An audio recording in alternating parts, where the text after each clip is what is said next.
Yes. So while she was away for that 1 week, Yes. her car was stolen. Yes. This is Judy Justice. Erin Dean is suing her ex-husband, Dennis Dean, for an unpaid car loan and negligence. Court come to order. All rise. Have a seat, please. Hello, Judge. Case 3122, Dean versus Dean. Thank you. Welcome. Ms. Dean, it is your claim that the defendant owes you for a car that was stolen as a result of his negligence. That's correct, Your Honor. Okay, so let's start with, you and Mr. Dean were married for the first time in what month and year? July of 2013. You and Mr. Dean were then divorced. That is correct, Your Honor. In what year? December 12th, 2019. You and Mr. Dean were remarried. This is correct. What month and year? October 1st, 2022. And you separated again, and that marriage was annulled in what year? August in 2023. Now, you purchased a car. Correct. In what month and year? October of 2019. While you were married. We were separated at the time. We were not living together. But you were married. Correct. So this automobile was purchased during the course of your first marriage. That is correct. Do you have a copy of your divorce decree? Yes, I do. And does that divorce decree award you the automobile? Yes, Your Honor, it does. I'd like to take a look at it.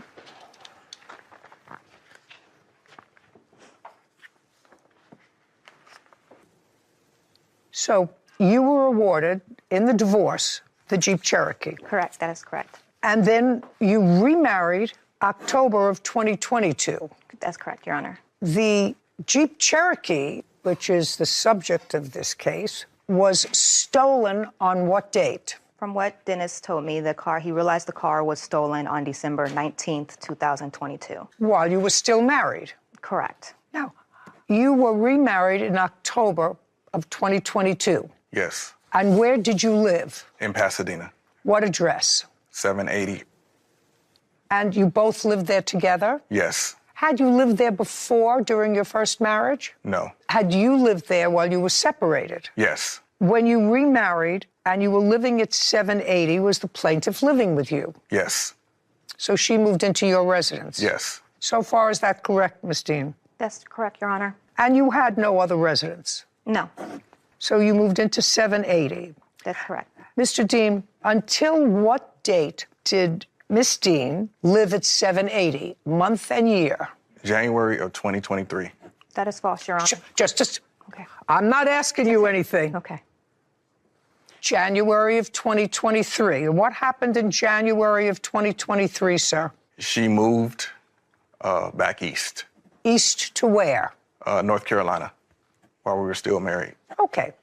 The car was stolen in December. Yes. December 14th. December 14th, so several weeks before she left. Yes. Tell me the circumstances surrounding the car being stolen. First, she was going back east. Yes. And she asked you to take her to the airport? Yes. Just a second. Did you drive her to the airport? Yes, I did. On what date? It was a week prior to the car being stolen, which was December 7th, 6th or 7th. She asked me to take her to the airport. Mr. Dean, when you took her to the airport, what car did you take her with? In the Jeep Cherokee. Did you have another car? Yes, I did. Why did you take the Cherokee? Because it was big enough to put all her luggage in. So she asked you to... Yes. Okay. Now, when you left for the airport, where had Mrs. Dean spent the night before? At our residence. At your residence, Yes. together? Yes. And what was the reason that she was going back east? To visit her friend in Houston.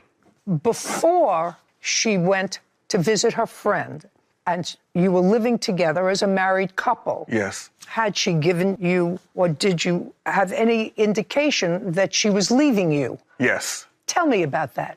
We had prior disagreements as far as where we wanted to live. She wanted me to move back east. She wanted to have another child, which I didn't feel comfortable with. Did you have a child together? No. Who has children? We both do. From prior relationships? Yes. Yes. Okay. So you had been arguing? Yes, it was. Oh, okay. You had been arguing.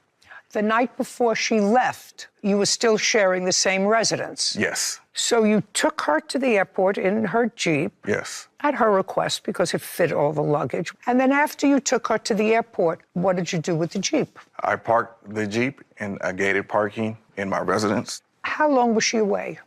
About a week. When she was coming home, who picked her up at the airport? I was supposed to.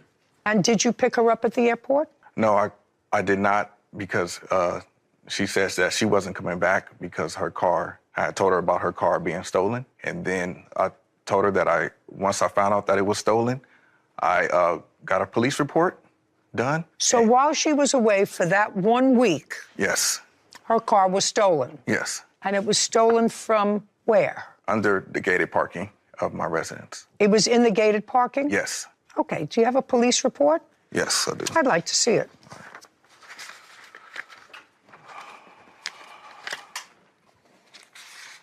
Here it is, police report.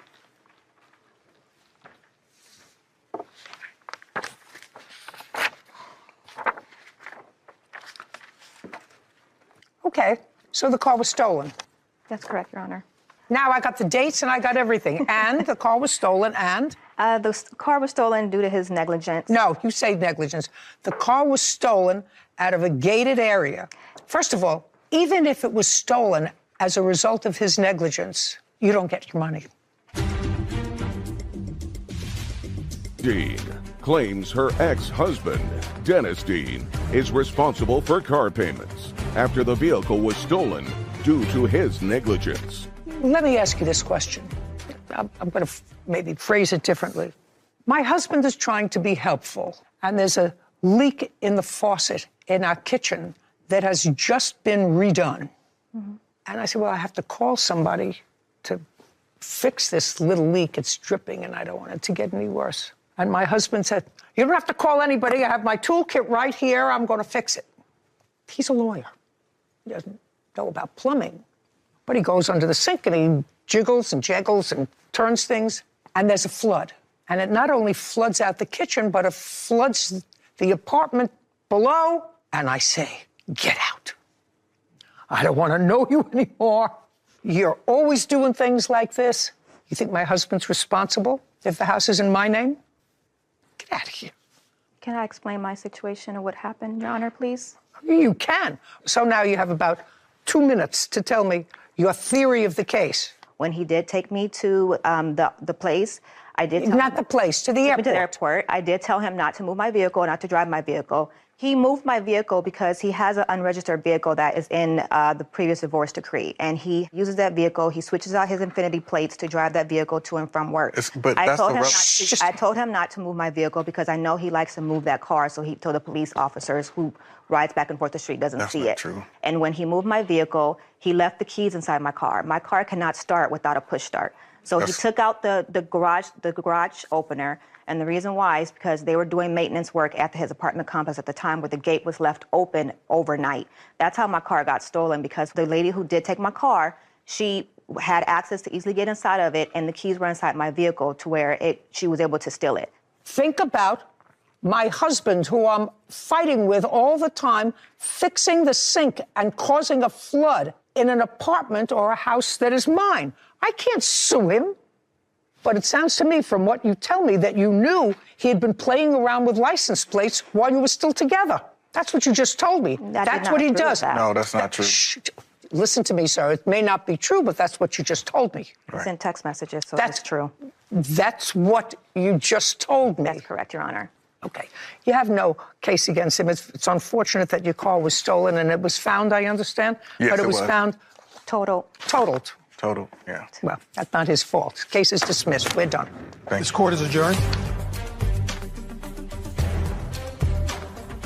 I told him not to drive it, not to move my car, because I know that's what he did. He did it anyways, my car got stolen. I didn't leave the key in the car. Actually, I had put it in my bag and took it upstairs, but she just went with that because that's all she had on. I just hope that I never have to see him again. I just want peace and just to be left alone and get back to my regular life.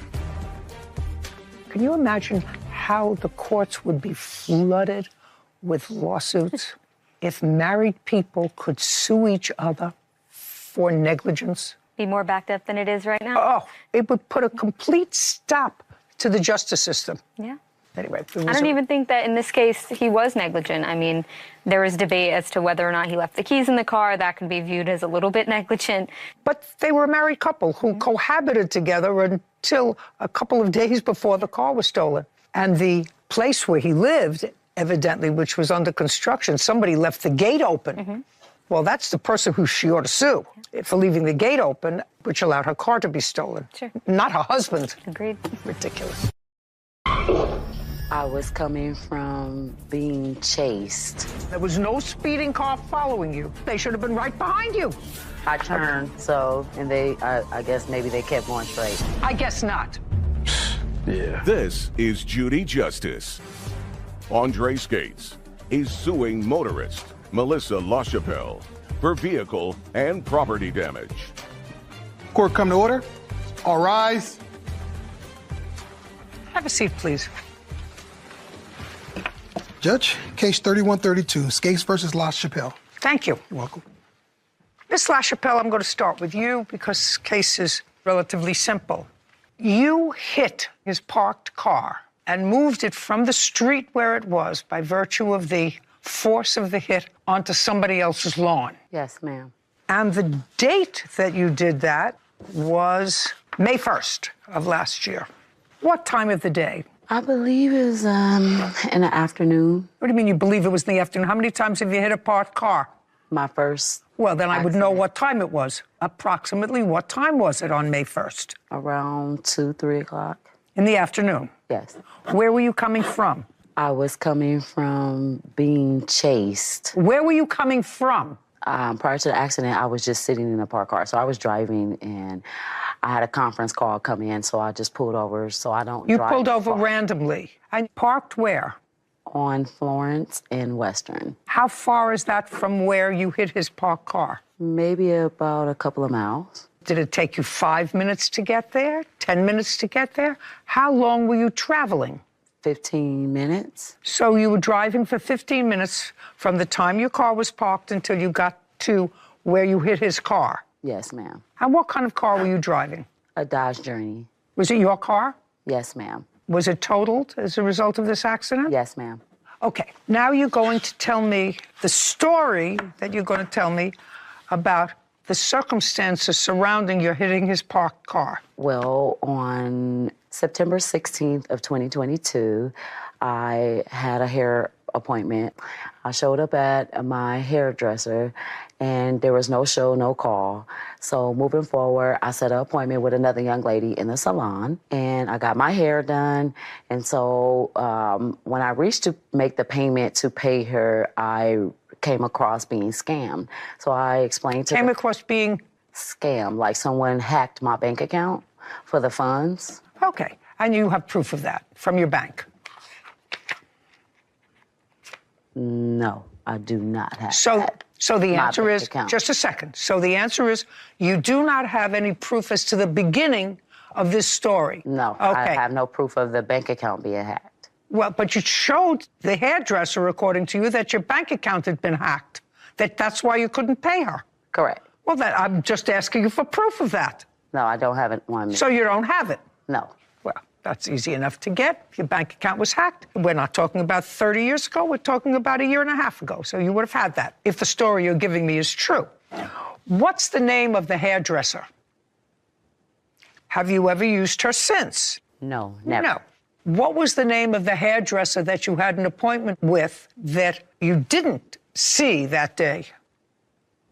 Have you seen her since? Not since the incident of wrecking his car. I seen her on that day. So you haven't seen either the person you were supposed to see or the person you stiffed in September of 2022, No. right? And then, allegedly, on the day of this incident, you saw one of them? Yes. Yes. As you were sitting in a parked car where you had randomly pulled over to make a conference call. I'm just following the story.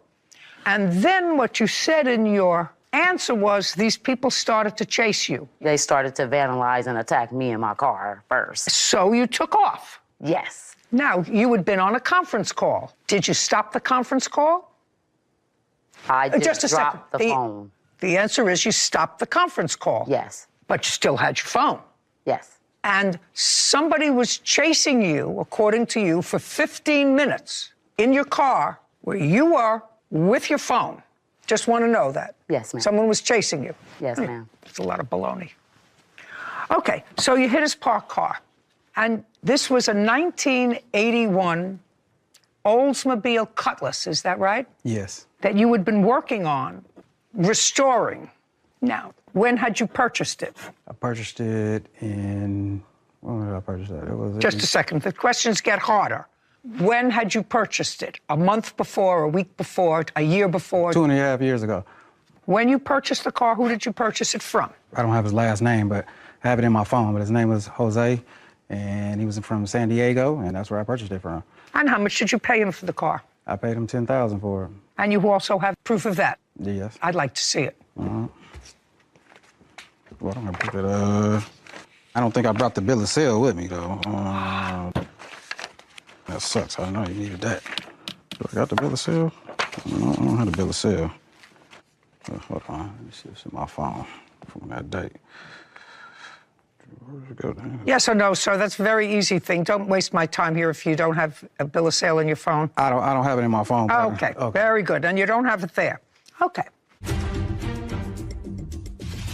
Andre Skates claims motorist Melissa LaChapelle owes for damages after Melissa struck his classic Oldsmobile Cutlass. Melissa says she was fleeing from a dangerous situation. Now, you say that you were notified that your car was hit. You were either on your way to or from work. What kind of work do you do? Security. And you left your house. I assume it's a private house. Do you rent or do you own? I rent. How much do you pay in rent?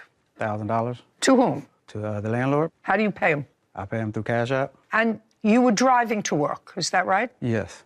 Okay, what kind of car do you have? 2008 Jeep Grand Cherokee SRT. Do you have a note on the car or do you owe it free and clear? Yes, I do have a note on it. And you pay for your car payment from a bank account, right? Mm-hmm. Yes. I'd like to see your bank account where you paid $10,000 for this car. Oh, you'd like to see it? Oh. Oh, yeah, I want to see that. Because I assume if I said, could I see a check for the $10,000, you don't have a check. No, because I pay cash. Just a second. Well, you don't carry $10,000 in cash because you can transfer the cash just like you do for your landlord. Yes, right? Yes. And you don't want to carry that your car payment. So that's the way your generation, not mine, but your generation pay things. They walk over to a machine and they go like this with their phone, and it's paid. So you pay your other bills that way, sir. So you don't walk around with cash. I want to see where you had $10,000 in the bank 2 years ago. I know you're going to ask me that. Okay. You want to see a photo? Yeah. Mm-hmm. Okay, Autobahn Classics. So tell me how much this is. Oldsmobile Cutlass. Okay. So they range. There's some that are very expensive, like $28,000 that I've seen that are fully restored. And then there are some, like this one was $22,000. But then there's This some, is the 81, yeah. Yeah, but then there are some that were not restored that I saw for about $8,000 or $9,000. Mm-hmm. Not restored. Yeah. Okay, great. Thank you. Mm-hmm. While he's looking, you have a copy of the police report? No, we didn't have a police report because no one was injured. That's not why you don't have a police report on that kind of an accident. Could have killed somebody. Yeah. Okay, Mr. Skates, let's go. Do you have it or do you not have it? Yeah, I'm pretty sure I have it. It was 2 years ago, so I got to go all the way back. Well, you should have had it with you. You're suing her for $10,000. So all I want to see is how much you paid for the car. You say you paid $10,000. Yeah, I know. You don't have a bill of sale. I just want to see where you had $10,000 in the bank, and then it was paid out to Jose. You do understand, Mr. Skates, that that would be on you. You have a whole bunch of papers there. You do not have a bill of sale on the car. You don't have any proof of what you paid for the car, except your word that you paid $10,000 for it. It's very easy to go back and get those records. We're not talking about 30 years ago. I know. I know. You got a whole lot of papers there that are irrelevant. And your insurance company, according to you, valued the car at $3,500 and paid you because you did have insurance on it. Yes. So all I want to see is what you paid for it. No, I'm trying to... Just a second. You have a video of this accident? Yeah, I do. Keep looking. Okay, all right. Do you have a video of this accident? Yes, I do. Play it. I want to see what the car looked like.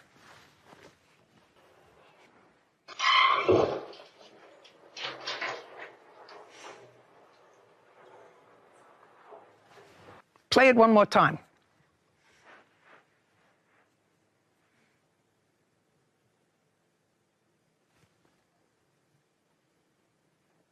Keep going, keep going, keep going, keep going. I'm just looking, by the way, Miss LaChapelle, for the people who are chasing you. Because now you hit the car, they should have been right behind you. They were chasing you, right? I'm looking at this, and now you're all slowed down because you fit a car. I don't see one car pass by there. Not a one. Correct. Yes, correct. Of course, it's correct. I turned, and I guess maybe they kept going straight. And then that's when I had the accident. I guess not.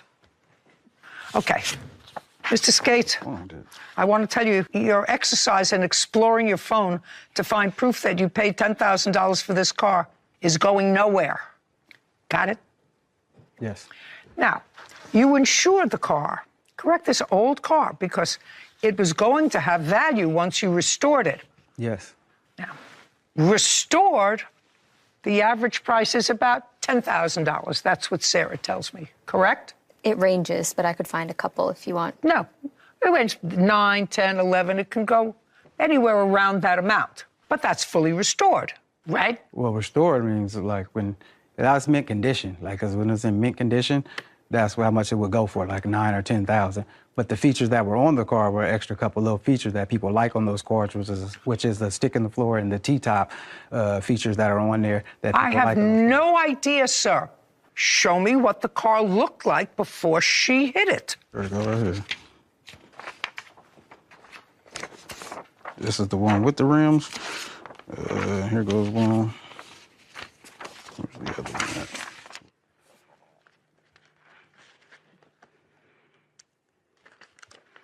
Oh, that's good looking.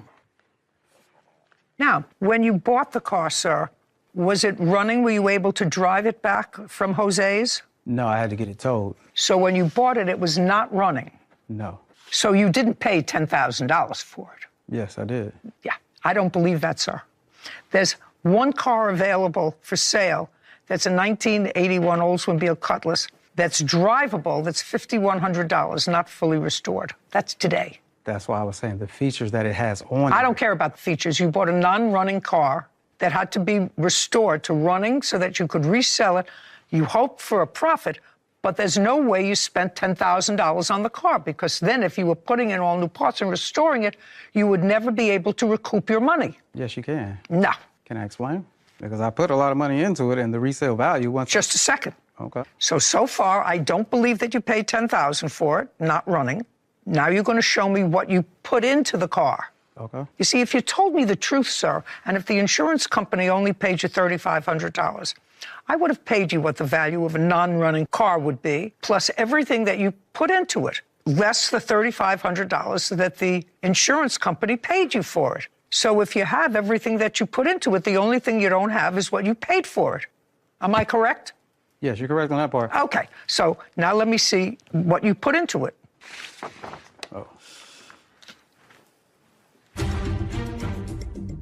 Trey Skates has accused motorist Melissa LaChapelle of crashing into his classic Oldsmobile Cutlass. Melissa claims she was being chased by another vehicle. Now, all of your receipts for the car parts that you purchased total $9,393. Less the $3,500 that you were paid by your insurance leaves just for the parts alone $5,893. Even if you paid $5,000 for the car, you're at $10,000. Do you understand? Yes. So if you would given me a figure that I understood, because right now you want me to believe that a man who works very hard in security paid $10,000 for the car and $10,000 for parts. Yes. And the average range for the car is? Between 9 and 18. Between 9 and 18,000. Yes. To buy a restored car, and you've already put in $20,000 in the car before you sold it. And I don't even know if it was ready to be sold. Do you understand? That's how much I was going to sell it for. It was like $20,000. That's what I was trying to explain. Just so I understand that. You've already, if you want me to believe, sir, that you bought the car for 10, you're already at 20. So even if you sold the car for its highest price, which is 20, you'd be breaking even. That's not what you bought it for. Well, no. You bought it to make money. No, I bought it to keep it, actually, because it was a sentimental value. I said I bought it to keep it because this was something that I wanted to have for a while, because this was something that was kind of sentimental to me, because we all used to ride these cars when I was younger, so it was something that I kind of enjoyed and liked, and I wanted to keep it. I wasn't planning on selling it right away once I finished. How old are you? 44. So what you're telling me is you remember driving around in this car when you were 2 years old? No, in my 20s. You know, I want to introduce you both to the truth. Hello, how are you? I understand who you are. Thank you very much. Okay, Mr. Skates, you're owed some money from her, even though you've inflated some figures. She owes you some money. Do you have any reports from the police on this? I have the vehicle incident report. I'd like to see it, please.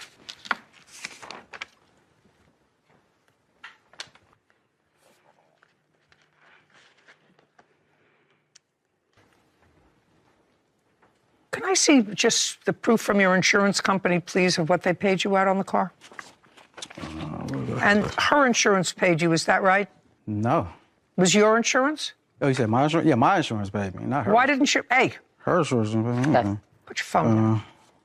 Oh, I have it on my email. Why didn't your insurance pay him out? I didn't have insurance. I was switching my insurance policy to a new company. Oh.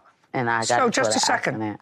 So when there was a traffic report, you told the police you had AAA insurance, because that's what's in the report. No, they asked me for my information, and that's what I told them. Well, I said that's what you told them. You told them that you had insurance and AAA was your insurance company. Well, and that's a lie. The paperwork. Just a that I second. had. That's a lie.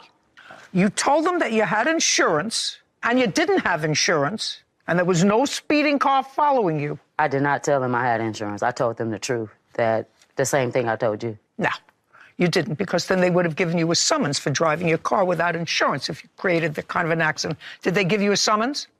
No. No. Okay. Some piece of work.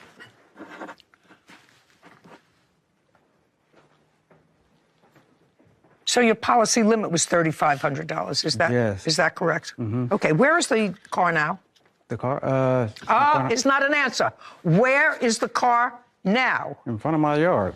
Okay, so you have it. Yes. And this incident took place on May the 1st. Yes. Why is it still at your house? Because I plan on getting another one and rebuilding it. So you plan on using it? Well, I plan on using it for parts because I can't do anything else with it. Or you plan on using it for parts, whatever it is. Do you have a photograph of it? Yes, I now, do. I'd like to take a look at it. There's a couple more.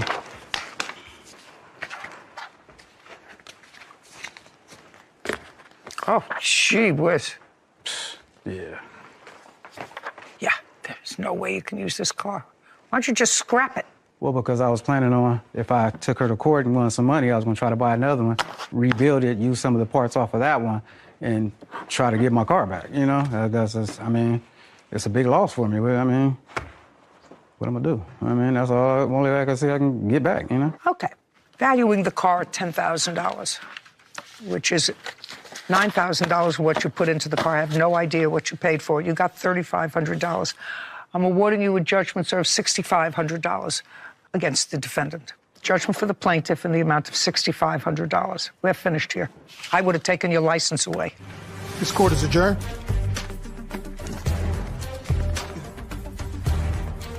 Because I was running from someone chasing me for my life. It was self-defense. That she was being chased by some girls, that they stole some hair or something like that. And I was like, well, where are they? We didn't see anybody there. If they were chasing you, why didn't they stop and come and get you? Why didn't you crash? Because that was their time to get you if they were going to get you. Because the person was not turned down the street as me, so it is what it is. But then she mentioned it to the judge, but didn't mention it to the police. And she said it to me because I was wondering why you were going so fast down a narrow street with a bump on it. And that's what she said, that some girls were chasing her over some hair. I am still driving, but not that vehicle. It's totaled. It's time to get a new one. You know, common sense is a great indicator of truth. And I think that if the defendant's story was true, that she was being chased and harassed by these two hairdressers, you have your phone in your car. You laid it out perfectly. That you make a quick 911. You call them and you say, oh my God, these crazy people are chasing me. or none of it ever happened. Or when you finally cause an accident like that and your car is severely damaged, and there's nobody chasing you. Yeah. You stop to wait for the police, and when the police finally come, because she was looking to boot out of there, you say, these women were chasing me. I know who they were. Yeah. You would create a police report. Yep. Just a whole lot of who shot John. It's unbelievable to me that people can make up interesting stories. In 2022, she had one hairdresser appointment. She had Very another- intricate. Very, very intricate. Nobody has any proof. Yeah. They never do.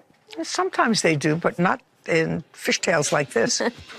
So you moved in with your aunt and uncle, I was told that I was using them. and it was a heated argument. I had to contact the police to get my things. That is not true. I lost my dad, so I never really got to have a connection with them. So this was an opportunity to really be a part of their life. This is Judy Justice. Kaylee Kovleski is suing her aunt, Brenda LaFountain, for personal belongings after moving out of Brenda's house. Court come to order. All rise. Have a seat, please. Case number 3024, Lukoski versus Fountain. Thank you. You're welcome. You were in the military? Yes, ma'am. And when did you get out of the military? December 14th, ma'am. December 14th of 2022? Yes, ma'am. At that time, you had no job, you had no place to live, and the defendant is your aunt. Yes, ma'am. I assume you called her and asked her if you could live with her? No, ma'am. My mom refused to pick me up from the Appleton airport. And? My aunt, Brenda, was the only option at the time. Just that a second. had My place open. question to you is, she would have to know that you needed a place to live. The question is designed to elicit an answer. Did you call her or did she call you? I called my mom, and my mother called my Aunt Kelly, which is Brenda's sister, and worked it out with Brenda that I would stay with her. I didn't ask you about staying with. When did you first have a conversation with your aunt? The day she picked me up from the airport. What date? December 15th. She picked you up from the airport. Had you had any conversation with her prior to her getting to the airport? How you would be arriving, what time, where to pick you up, where you would meet? Did you have any conversation either by text or on the phone? No, ma'am, I did not have a cell phone. So you had no conversation with her? No, ma'am. Okay. December 15th, she picked you up, got into the car, and? We went back to her house with my Aunt Kelly and Brenda, and I moved there. Well, tell me how that happened. You're a big girl. Tell me how that happened. Yes, ma'am. I got back from the airport. They picked me up. We went back to her house. We figured everything out. Not figured everything out. Not figured everything out. You said to her, she said to you, somebody said, you don't have a place to live. Could I live with you? I want to hear that. Yes, ma'am. They said I could stay Not rent-free. Not they. Brenda said I could stay rent-free. Well, how did she know you didn't have a place to live? Did you tell her you had no money and no place to live? Yes, ma'am. Oh, well, that's what I want to know. Yes, ma'am. When did that conversation take place? The night after picking me up at the airport on December 15th. So where did you sleep that night? At Brenda's house. Okay. And had you ever lived with your aunt before? No, ma'am. So you moved in with your aunt and uncle, and they agreed that you could stay there until you got on your feet. Yes, ma'am. Now, there's nothing wrong with you, right? No, ma'am. What city and state do you live in? I live in New Holstein, Wisconsin. Okay. And so you moved in December. Lots of temporary jobs around Christmas. Did you get a job? Yes, ma'am. What were you doing? I was putting together molds for birdseed. How much were you paid? I was paid around $17 an hour. How long did that job last? 2 months, ma'am. From January to February? Yes, ma'am. Did you pay any expenses to your aunt and uncle while you were working in January and February? No, ma'am. What date did you move out? March 20th, ma'am. Where were you working in March? I was a guest service member. I would tend to customers as in like a cashier and how much were you making there? $16.50, ma'am. How much money did you put away during this period of time, January, February, and March, where you were working and not paying any rent? I had about $500 in my bank. I did get in a really bad car accident, and in that time period, so... Which time period? I got into a car accident in late February. Whose car? My car. When did you buy a car? This was before boot camp, ma'am. So you had a car. You had to get the car from someplace. Where did you leave the car when you went into the armed services? Stevens Point, Wisconsin, where I was born. At whose house? My friend that I was staying with before boot camp. So you were in a car accident sometime in February. Yes, ma'am. And so no payments to your aunt in January, February, or March. And tell me about when they asked you to leave. It was an argument. I calmly sat down and I was told that I was, quote unquote, a burden and using them. And it was a very heated argument on that I do nothing around the house while, I was living there. And I refused to put up with that because I did do a fair share amount while they were using my information to get heat assistance and food stamps. And so it's not like I didn't provide them any help. They had help through the state. Well, that's not you helping them. No, ma'am. Right. That has nothing to do with you. So you left. Yes. And it was a heated argument. And that argument took place on what date? That argument took place, if I remember correctly, on March 18th. And you left March 20th? Yes, ma'am. So on March 20th, you decided to leave? Yes. Great. And you packed all your stuff? No, ma'am. Well, you should have, because that's what this case is about. You should have. If you decided to leave on March 18th after living with your aunt and uncle on their dime for 3 months, and you decided to leave after a heated argument, according to you, on March 18th, you should have packed all your underwear and left, not leave a few things with tags on it. Yes, ma'am. You should say to your aunt and your uncle, thank you very much for taking care of me for 3 months, not sue them. I never got to really know my aunt that much, so I wanted to have space after the argument to try to, decompress because I don't do well with What do you mean? Just a second. What do you mean you don't know your aunt too well?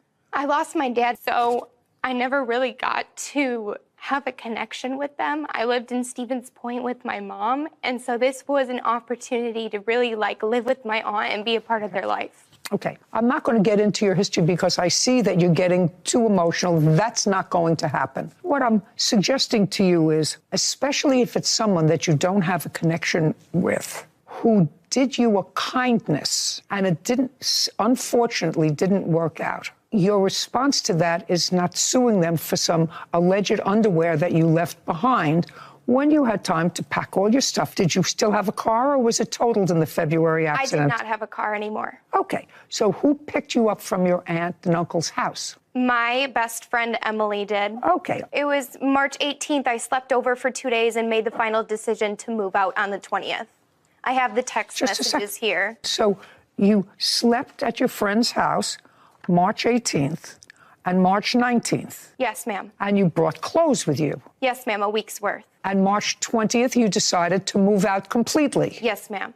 Good. And you went back to the house? Yes, and all the doors were locked. That is not true. Shh. Did you ultimately go into the house? No, ma'am. You never went back into the house after March 18th? No, ma'am. Well, then what did you go there for on March 20th? I had to contact the police to get my things, which they packed up. They refused to let me in the house. And then I went back into the house March 20th to pick up my belongings that were set outside. Okay, well, that's fine. You took the important stuff with you because you were going for a week, so anything valuable you took with you. Okay, let's get to your counterclaim. Your counterclaim is you claim that your niece damaged the house while she was living there. Yes, Your Honor. Show me. Show me. I have many pictures and an estimate for the damages of the... You sure about this? You sure about you want me to see this? Yes, please. Okay, good. Kaylee Kovleski claims her aunt, Brenda LaFountain, is wrongfully keeping her belongings. Brenda is countersuing Kaylee for property damage. Okay, what I see here is a mess. I don't know what this is. What is this? That is a burn from a candle on top of a new dresser. Of a dresser. Nightstand.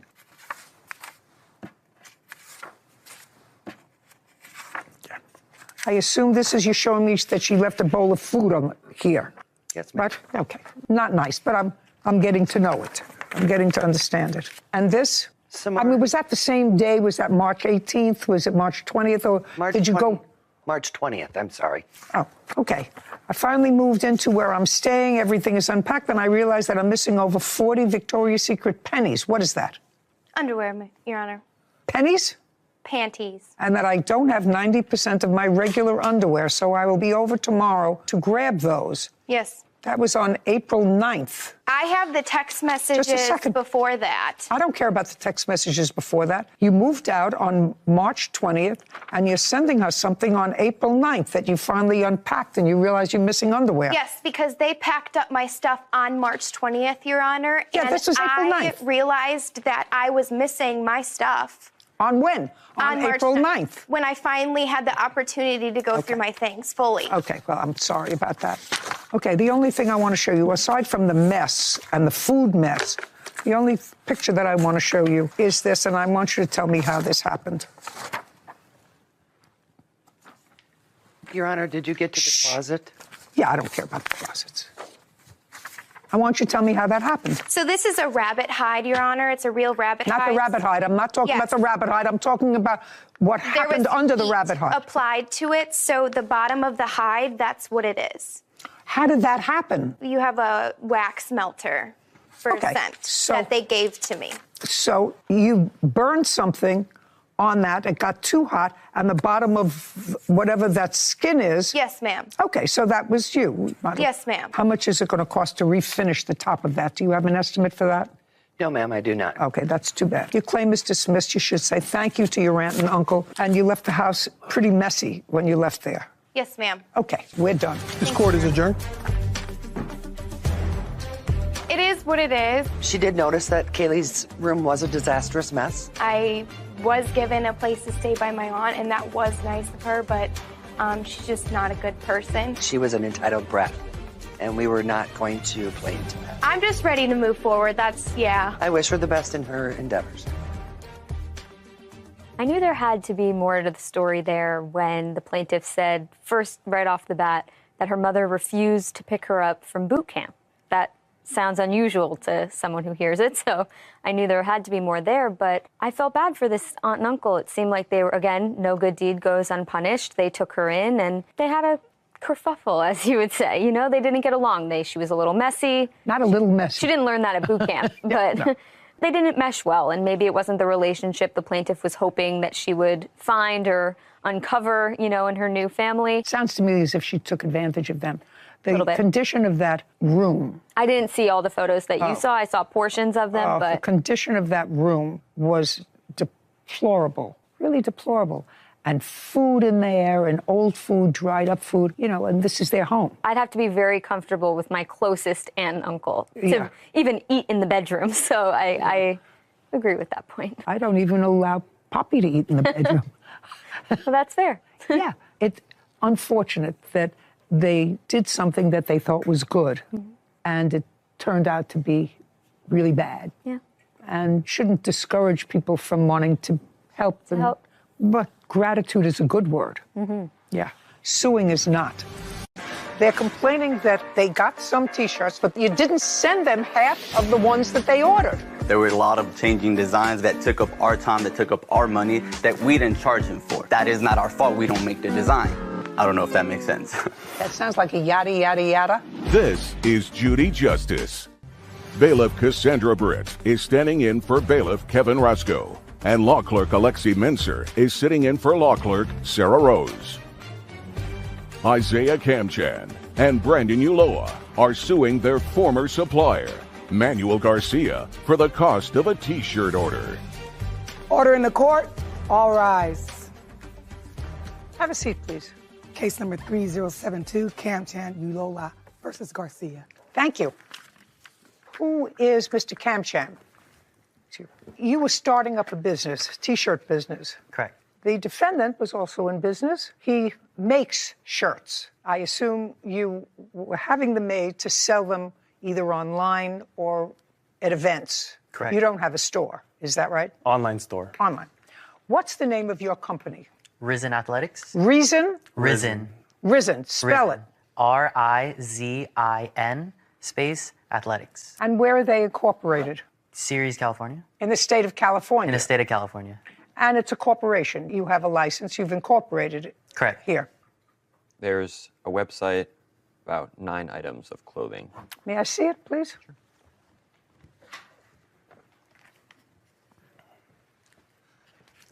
Make it go. Could you go back to, okay, I just want to see where they order them from. Great. And what's the name of your company, sir? MFP Studios. MFP Studios. Correct. Where are you located? Los Angeles. How long have you been in business, Mr. Kamchan? About a year and a half. Did you make any money the first year you were in business? Yes. How much? Approximately 10,000, a little over. Nice. In that first year, did you get any merchandise from Mr. Garcia? We did. So you made some money from the merchant? Not from his clothing, actually. Not from his. What other company do you deal with? We did wholesaling through Champion, the website. Champion is a wholesaler? I thought they were a retailer. So they have a website where you can wholesale and buy a bunch of garments that they allow you to reprint on and sell. So that's what we did originally. I found an Instagram page for MFP Studios. The website is coming soon. I have the website currently closed right now. Currently closed. Yeah. You what? Yeah, our website opens and closes like periodically. So right now it's actually closed. But if you would like, I can go and open it for you guys so you guys can take a look at it. I want to know why it closes, Mr. Garcia. What does that mean? So usually the way that my company works is that we do custom manufacturing for specific brands. So it's very customized. But at times I do produce blanks on my own where I'll put on my website. Currently we don't have any, so my website is closed until we produce them and then we post them on our website. I don't know if that makes sense. Doesn't make sense. How much money did the plaintiffs send you to produce T-shirts for them? How much money did the T-shirts? How much money did the plaintiffs send you to produce T-shirts for them? And I'd like to see the order. Okay. Can I see all the papers? Would be the invoices for the T-shirts.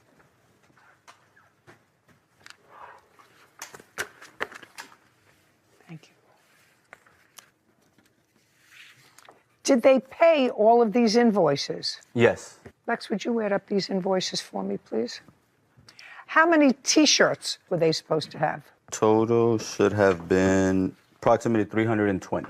Is that correct? That's correct. That's correct. How many did they receive? That's what this case is about. Correct. They should have received at least 180. So about half. Correct. It's not true. Just a second. Okay. And you got paid. Correct. Well, at least for that number of shirts, they get their money back, right? Duh. For the number of T-shirts that you didn't send them, they get their money back. Well, there was a couple other things that were taking into place. So that's like kind of what? the issue. So there was a lot of changes that were being made. Hold on a second. Lexi. 7996. 7996 is the total of all those invoices. Great. All I'm saying to you, Mr. Garcia, this is the case that we hear about. They're complaining that they got some T-shirts, but they were not what they ordered. You acknowledge that they didn't get half the T-shirts at all, and you didn't make them, and your website is now offline. Well, that happens like every... I don't care. Yeah, okay. I don't care. I don't know any other company that takes their website offline. I mean, I don't understand that. I could give you a list of a couple. I don't want you to give me a list of any. I want you to tell me why they're not entitled to at least half their money back. So like I was stating, there was a bunch of other changes. So them not being happy with the garments that they received, that at the end of the day, I can't control. That is what they've ordered. I sent them pictures. I'm talking about the ones that they didn't receive, sir, not the ones that they did. Okay. They were not happy, which they will tell me about the half that they received. You acknowledge that you didn't send them half of the ones that they ordered. Correct. Well, why should they pay for those? That's what I'm asking you to answer. Yeah, and that's kind of what I'm trying to explain. So try to explain it to me so that Alexi understands it. He's much smarter than I am. So when it comes down to custom manufacturing, there's a lot of other components that come into place. There were a lot of changing designs. There was a lot of remaking of screens for us to get the design onto the T-shirt that we had to do, that took up our time, that took up our money, that we didn't charge him for. So that's kind of where everything in terms of like the money goes to, is what we're saying. It's like, okay, if you're going to be making all these changes and then you're not happy with it, if you can see, I have pictures of me sending them a print of the T-shirt and them saying, oh, the print looks different. At the end of the day, we don't work on the designs. We don't change their designs. Whatever they send us is what we put on the T-shirt. If it doesn't come right on the T-shirt, that is not our fault. We don't make the design. That sounds like a yada, yada, yada. Isaiah Kamchan and Brandon Ulloa claim their former supplier, Manuel Garcia, did not properly fulfill their T-shirt order and owes them a refund. Let me see if I can give you the Reader's Digest of what he was saying and tell me if that's what you understood. Would you do that for me? They ordered 320 T-shirts. For all intents and purposes, and because of our easy math, he sent them half. They paid for 320. What he's saying is because they kept making changes, they spent more time on the half that they got, so they didn't feel that they had to send them the other half.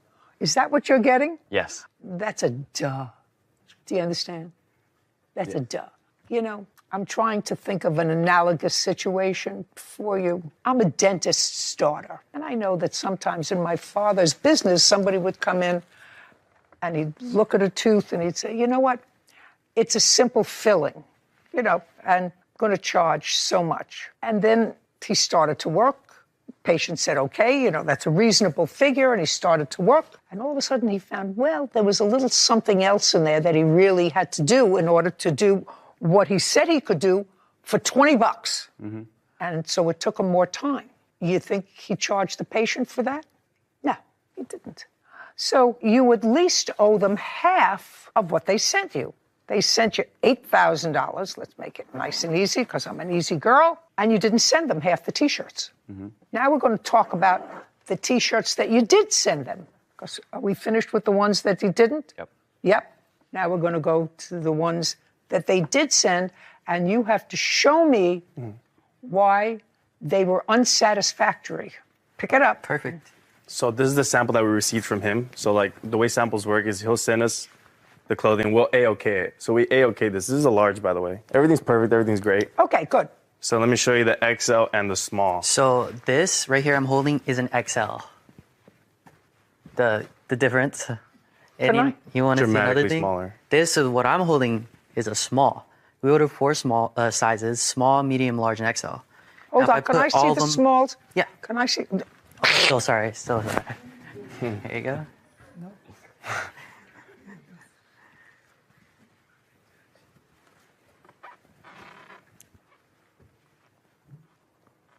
Well, this could be a small, a big small, but small.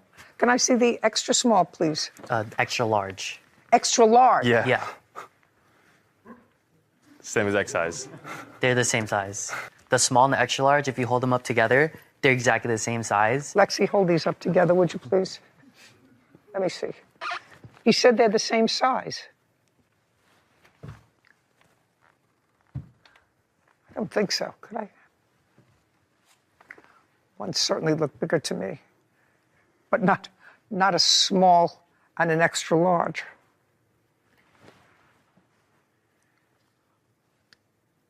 Okay, now this is what I'd like you to do, Cassandra. I want you to send these over to the defendant, and I'd like him to explain to me why these are the same size. One is labeled small, one is labeled extra large. This has nothing to do with a change of design. This has to do with almost math, which, as we all know, is not my strong suit. Okay, so now give me an explanation, sir. This has nothing to do with changing of the design. That has to do with 2 T-shirts that are exactly the same. One says small, one says extra large. Explain it. This is a very simple fix, so there was just an issue with the tag in the labeling. Just a second. That's what you sent them. Yeah, that's Just a exactly second. my explanation. No, well, this is for the actual garment. What I was referring to was the print on the design. No, I'm talking about the actual garment. Did you Correct. send that to them? I did send Just a second. You sent that to them with the label that was mislabeled. Correct. Okay. How many of the mislabeled T-shirts did you send them? It's a very common mistake in manufacturing.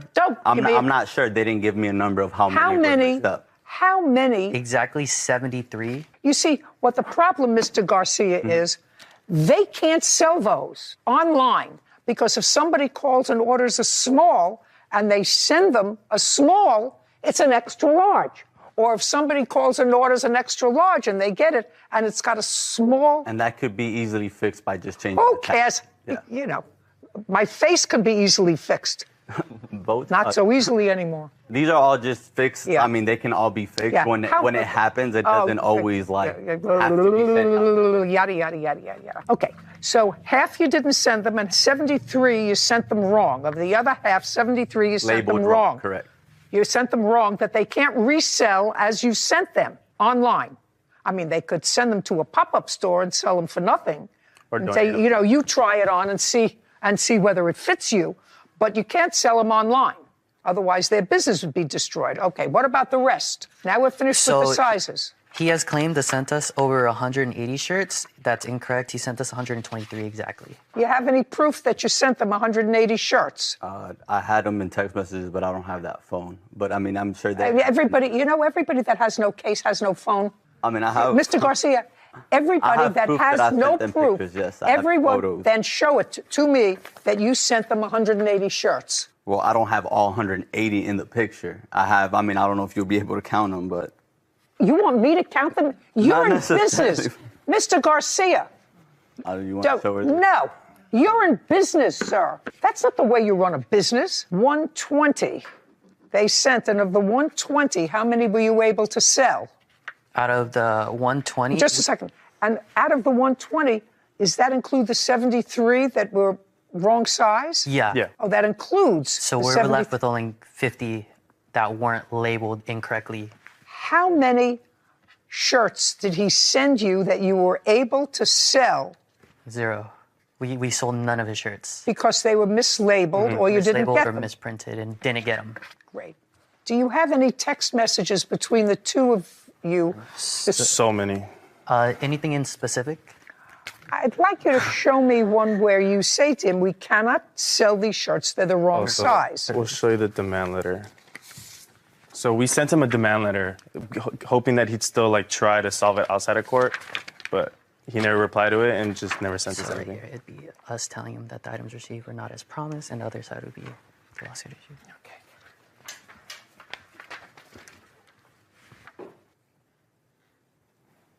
You say in this demand letter that you are requesting, first of all, he doesn't communicate with you when you send him information back and forth. So you say, sir, since you do not wish to communicate us, here's an official demand letter. Yes. You say that you paid him $15,986. Correct. Well, that's not what your lawsuit is here.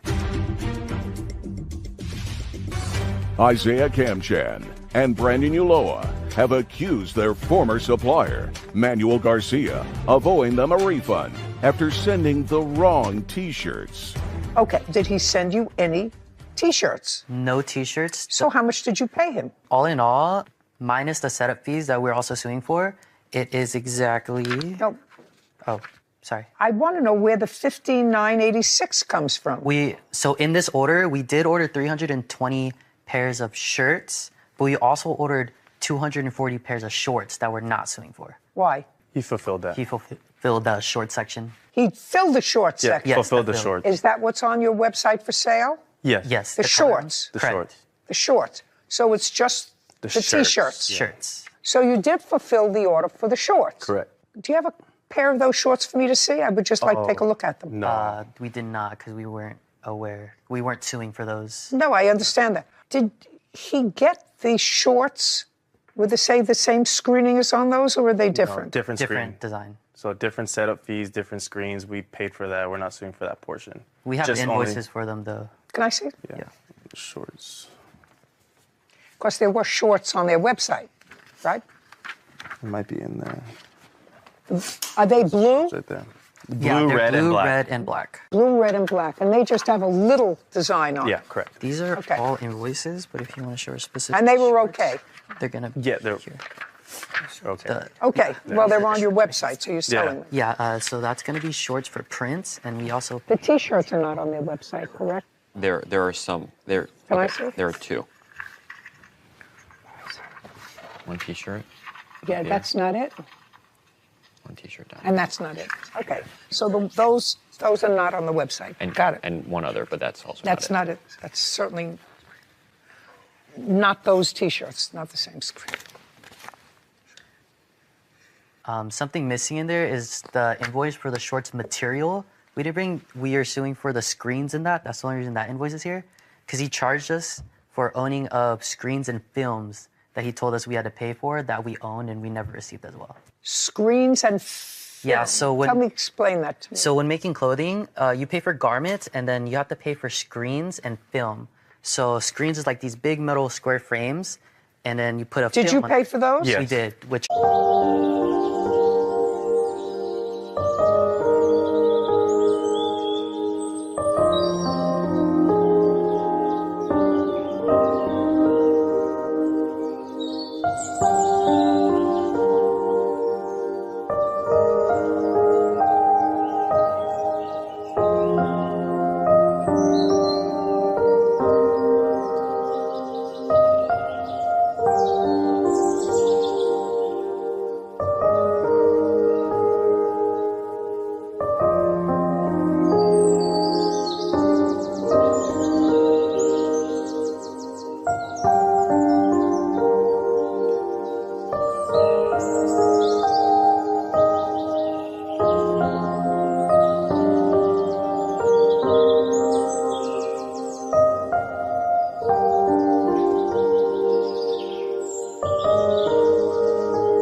Be interesting, madam, for me to know what the next thing I knew after you were going with your friend to the cities to see some of his friends. You don't know anything until after you wake up in a hospital. Wouldn't you be concerned? As soon as I woke up, I contacted my brother. What date? I'm not sure. I don't remember exact dates. I mean, you have 3 children.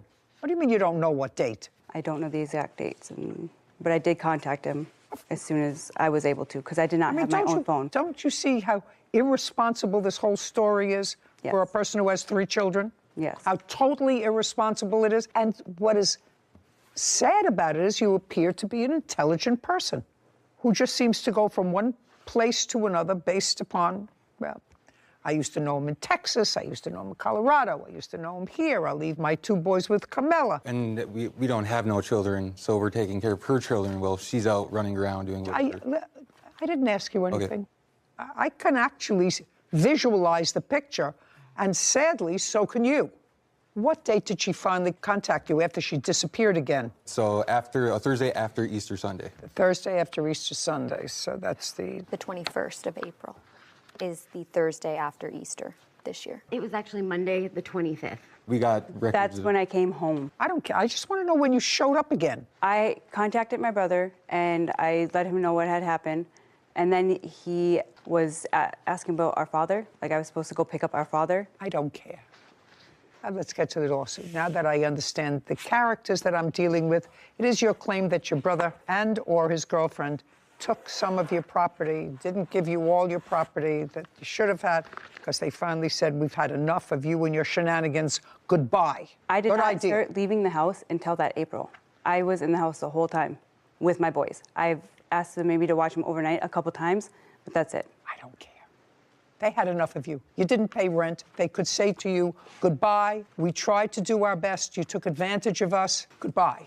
Now, that being said, you stayed with them for how many months and didn't pay them any rent, any utilities? How many months? You and your boys? 4.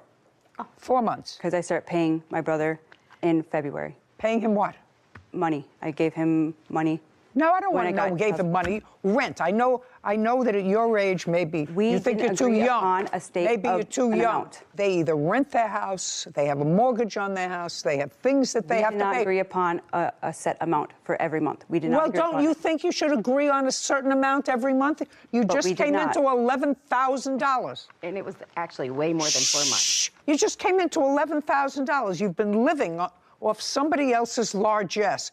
You just came into $11,000 that I gave you, or they gave you, but you certainly didn't work for.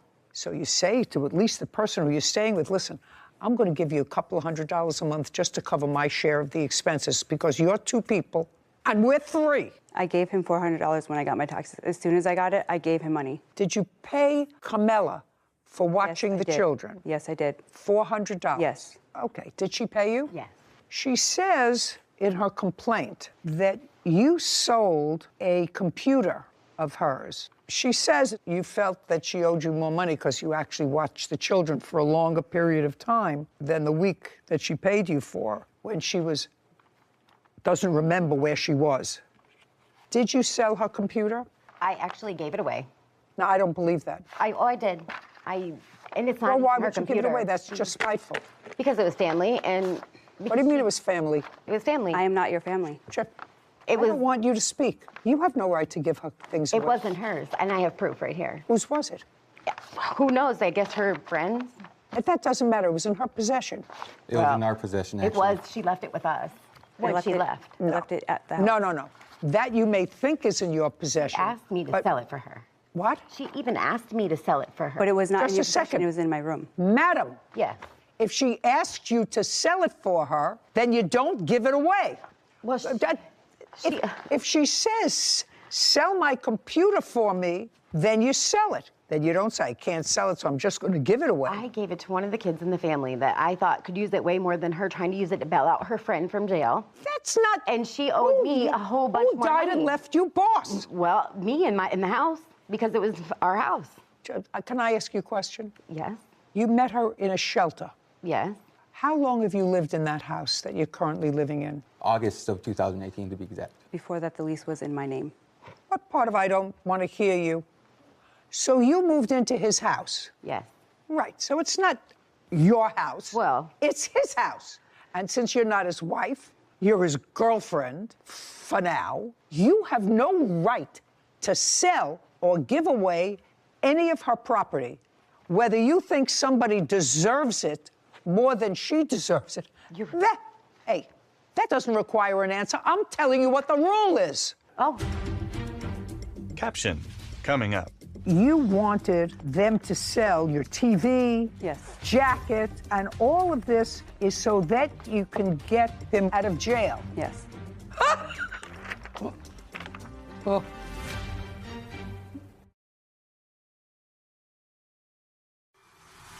A courthouse. The Judy Justice logo appears. In the courtroom, Alyssa, Jordan, and Carmela. Alyssa Bolio has accused her brother, Jordan Thompson, and his girlfriend, Carmela Turcharelli, of wrongfully selling her belongings. Jordan and Carmela claim Alyssa gave them permission to remove her property. Now, you have no right to go into somebody else's bag. If they gave you instructions and you accepted those instructions, please sell my computer for me, which is what you just said. Isn't that what she just said? It is what she just said. Yeah. Yeah. Sell my computer for me, and you decided not to sell it, but just to give it to somebody else in the family who could better benefit from it. You got to pay for the computer. Period. She owed me money. Period. I have the evidence. Just a second. Okay. Just a second. That's a different story. Carmela, let me tell you something, sir. You look like a very nice guy. You look like a very nice guy. I would unload her as fast as I could. Oh. I'm just telling you. Wow. I'm just telling you. Because first she says, I gave it away. Let's understand what she says. First she said, I gave it away. Then she said, she told me to sell it, right? Yes. Then she said, I gave it to somebody who I thought could use it better than she was using it. Now, I'm going to ask you, Kevin, to go get the 2 pieces of paper that she wants me to review that she owed her money, and then I'm going to go back and explain to your lovely Carmela, listen to me, sir. I'm listening. Who I would think twice about. Carmela shakes her head. Judy reviews the document. Well, I don't see anything about a computer here. I see that you wanted them to sell your TV, yes, jacket, and all of this is so that you can get him out of jail. Yes. Oh. I didn't see anything about the computer. I see the TV, I see a jacket. Here, it's right here. Just a second. It's not in the ones you gave me, but I'm glad you gave that to me because I have some indication that she did, in fact, ask you to start selling stuff because this is the same person that you went to the cities with. Yes, and... yes, when you forgot where you were and woke up in a hospital. Yes. Judy shakes her head. Okay, found someone who wants that digital graphic computer. So can you put it in the living room or by my door? So you were going to sell your digital computer. Yes. Was it his computer? It was, but he had given it to me. So you wanted to sell it? Yes. And you say, I'm not giving it to you until you pay me what you owe me for childcare, because you felt as if she should pay you more money because you watched the children longer than a week. And there's a couple other reasons. And whatever, and a pair of shoes. I don't care anything about that. You have a bill for the computer? Yes, I do. I'd like to see it. Alyssa produces a document, then hands it to Kevin. He brings it to Judy, who reviews it. No, I don't like this because the date was changed. The date the order was placed was to April 18th, 2022. So this is not a legitimate, it may be a legitimate price, but it says order placed on April 18th, 2022. You want to take a look at that? Because that's phony. Somebody changed that. No, somebody changed it. Okay. Do you understand? Yes. When did you get it? I got it in April. I don't believe this. Take a look. Judy hands the document to Sarah. When did he go to jail? The 25th of April. What? Of April. And you left on vacation with him when? A week before Easter, so I'm not really sure. A week before Easter, Sarah. Mm-hmm. What's the date? The week before Easter, the previous Sunday would be the 10th, April 10th. April 10th. And you were away for a week? Yes. And then you don't remember where you were? No, that was the second week. That was the second week? Yes. I was in Colorado for the full week, and I came back the day before Easter, and then I left on Easter Day, and then And when did you get this computer? You see, that's what I'm asking you. When could you possibly have gotten this computer if the bill... This is dated the 18th. Of April. Which I believe they said was the day she came back. When could you have possibly gotten it from him? I ordered it for him. I paid for it, and then he gave it to me.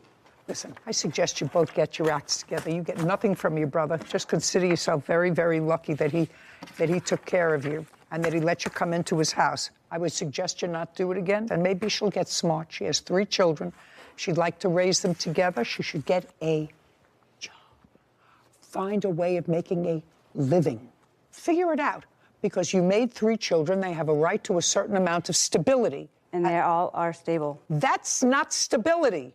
That is Get it stability. together. Oh, well, sometimes you can't get through to people. They're that kind of thick, and that's why we are where we are in this country. Do you understand? Yes, Think twice. I know you tried to be a good brother. Yep. Think twice about doing it again. By the way, does your mother work? Yes. And it mentioned something about a father. What kind of work did your father do? I don't really remember. He was a logger. Both your parents work. Yep. Good. Evidently, it didn't rub off. Thank you very much. Your case is dismissed, as is your counterclaim. This court is adjourned. Outside the courtroom, Alyssa, then Carmela and Jordan. I'm okay with it. She was a friend, and I love her children. And really, it wasn't about her. It was about them kids. He won't talk to me because of her. You need a job, you need to Change. something needs to change with her. I don't really care. Hopefully she does figure it out. The kids deserve it. He deserves it. He's a good brother. Judy and Sarah. You know, that case takes me back to my family court days. And I only have one observation other than the fact that I'm what should be society's frustration with this, which is once you have children, you have the responsibility, your sole responsibility is to make sure that your children are taken care of. You have to say, listen, my social life takes a backseat. Everything else takes a backseat.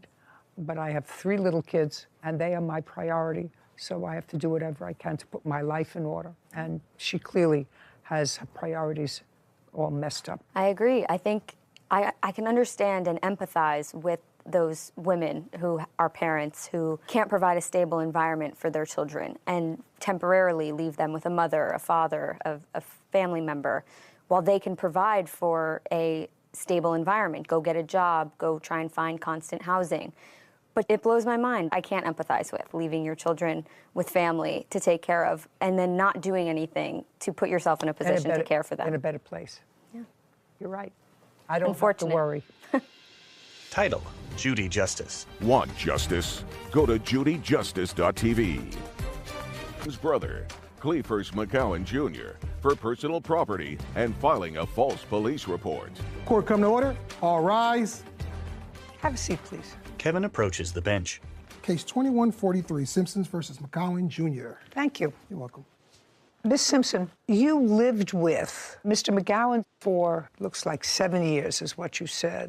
Yeah, yes, ma'am. It was off and on. What do you mean off and on? Well, I had another residence as well. Okay. And it's going to get more complicated, I see, than less complicated. You lived off and on, according to you, with the defendant's brother, who is now deceased. Yeah. It is your claim at one point in your papers that you and the defendant's brother were married. Yes, ma'am.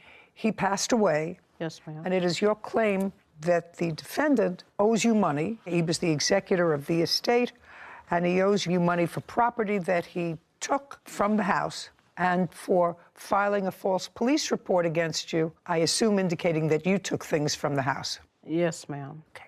Mr. McGowan says that you and his brother were never married, while he indicates in his papers there might have been some sort of ceremony of marriage. Yes.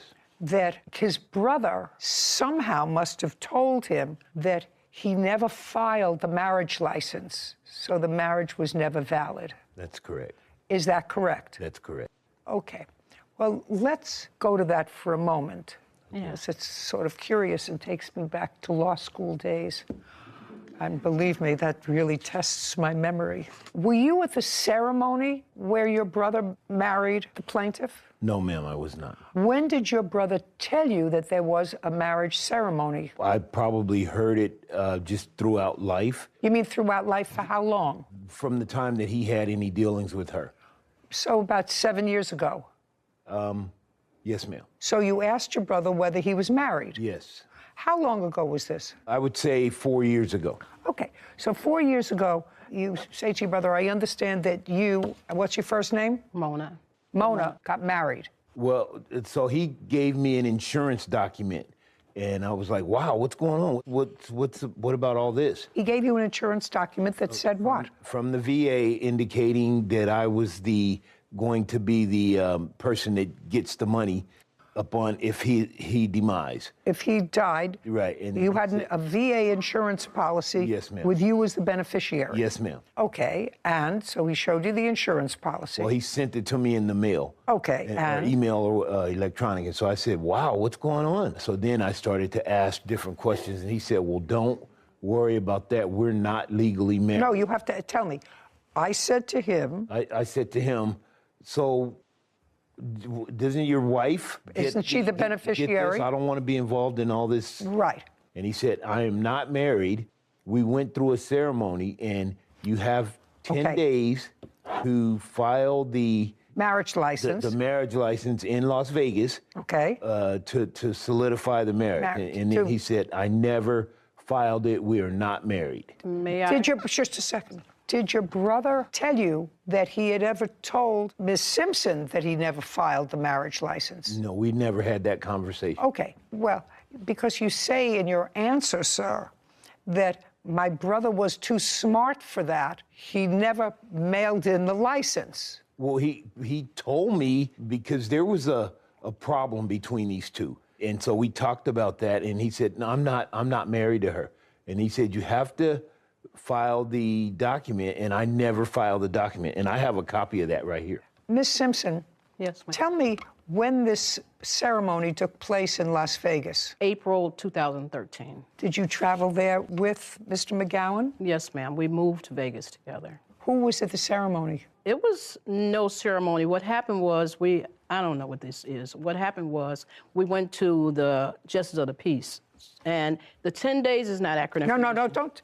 I apologize. Don't tell me. We had 1 year to go to like a pastor or minister or something like that because we just went to the Justice of the Peace in Vegas. They give you a year to do it, whereas it's, I guess, what I think the term is officiant or something. Officiant has to do it so you can become married permanently. So you knew that you were not legally married? Well, it was legal, but it would be official if you don't do another step within a year. And I understand that, but you never did the other step. We didn't, only because he was sick, ma'am. I don't care what the reason was. I don't care if he was watching Yellowstone or because it doesn't matter why. I respect that. What? You can get hooked on that. No, yeah. I understand. So no, I don't care what the reason is. You knew that your marriage, because it wasn't confirmed, according to you, within a year that you weren't legally married. Yes, ma'am. And okay, just a second. That's all I want to know. That makes my life much easier. Because, Mr. McGowan, I want you to listen to me very carefully. Under what you told me, under the events that you told me, so you should have kept your mouth shut. No, it's okay. No. It's going to be okay in the end. It's going to make a lot of sense in the end. No, I understand that it's going to make a lot of sense to me. We're going to follow the money. But I just want to tell you and the people who are watching this that when I thought about your answer, that you said your brother was too smart and didn't file the necessary document within 10 days, my view of that scenario was that she could still consider herself his wife. Because if he fraudulently, in an attempt to deceive her, didn't mail the marriage license in, she would be the beneficiary. I'm just letting you know that. You understand what I just said? Yes, ma'am. Because he committed a fraud on her. He would have committed a fraud, your brother, on her into leading her to believe that they were a married couple and they had the responsibilities and the benefits of a married couple. But she says she volunteered that she knew they weren't married. Yeah. So I don't even have to address that. And it's okay. Just a second. I know where I'm coming from. Okay. So Mr. McGowan, the person that you were involved in for a period of years, on and off, you had your own place, but he was ill for a certain period of time. Was your brother ill? No, ma'am. No. Just a second. He says no. You say he was ill for a great portion of that time. Shh. Just a second. For a great portion of that time. And that you were his caregiver. Yes, ma'am. And you were paid as his caregiver by the government. The VA, yes, ma'am. By the VA, to be his caregiver. Yes, ma'am. Well, that would be inconsistent with being his wife, to be his caregiver. Because if you're a wife, you don't get benefits from the VA. If you are a non-relative and caring for somebody who requires assistance, you may get assistance. And how much was the VA Just answer my question. This is not my first rodeo. Okay, I understand. How much was the VA paying you a month to take care of, what was your brother's first name? Marcus.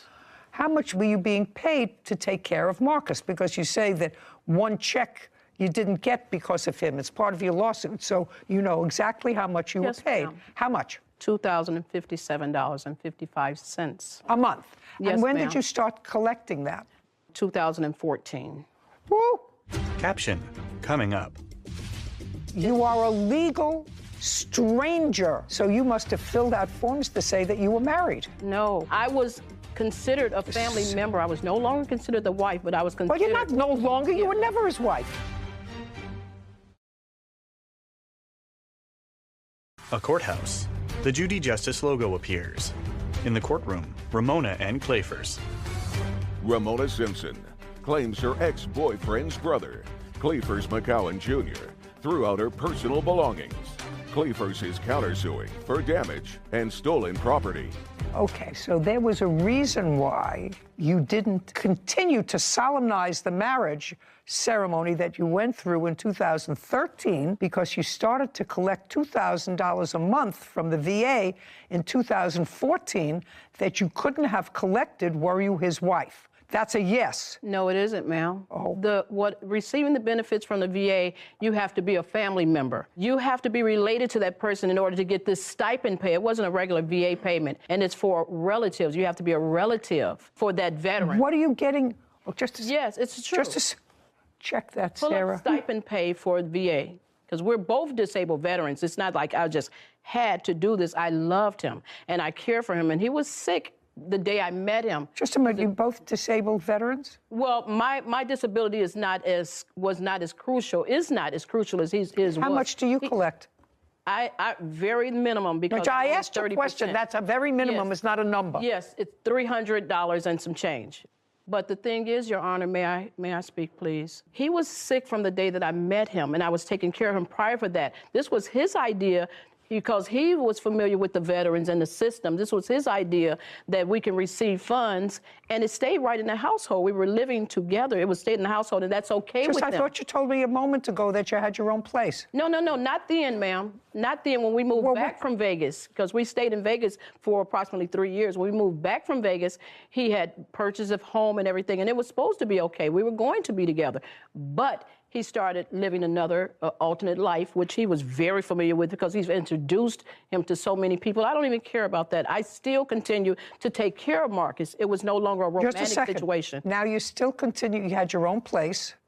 I lived both places, because he needed me more there than he did when we was living together. What kind of alternative lifestyle was he doing that he needed you there part-time? He was seeing other people and he was stuff seeing like that. women.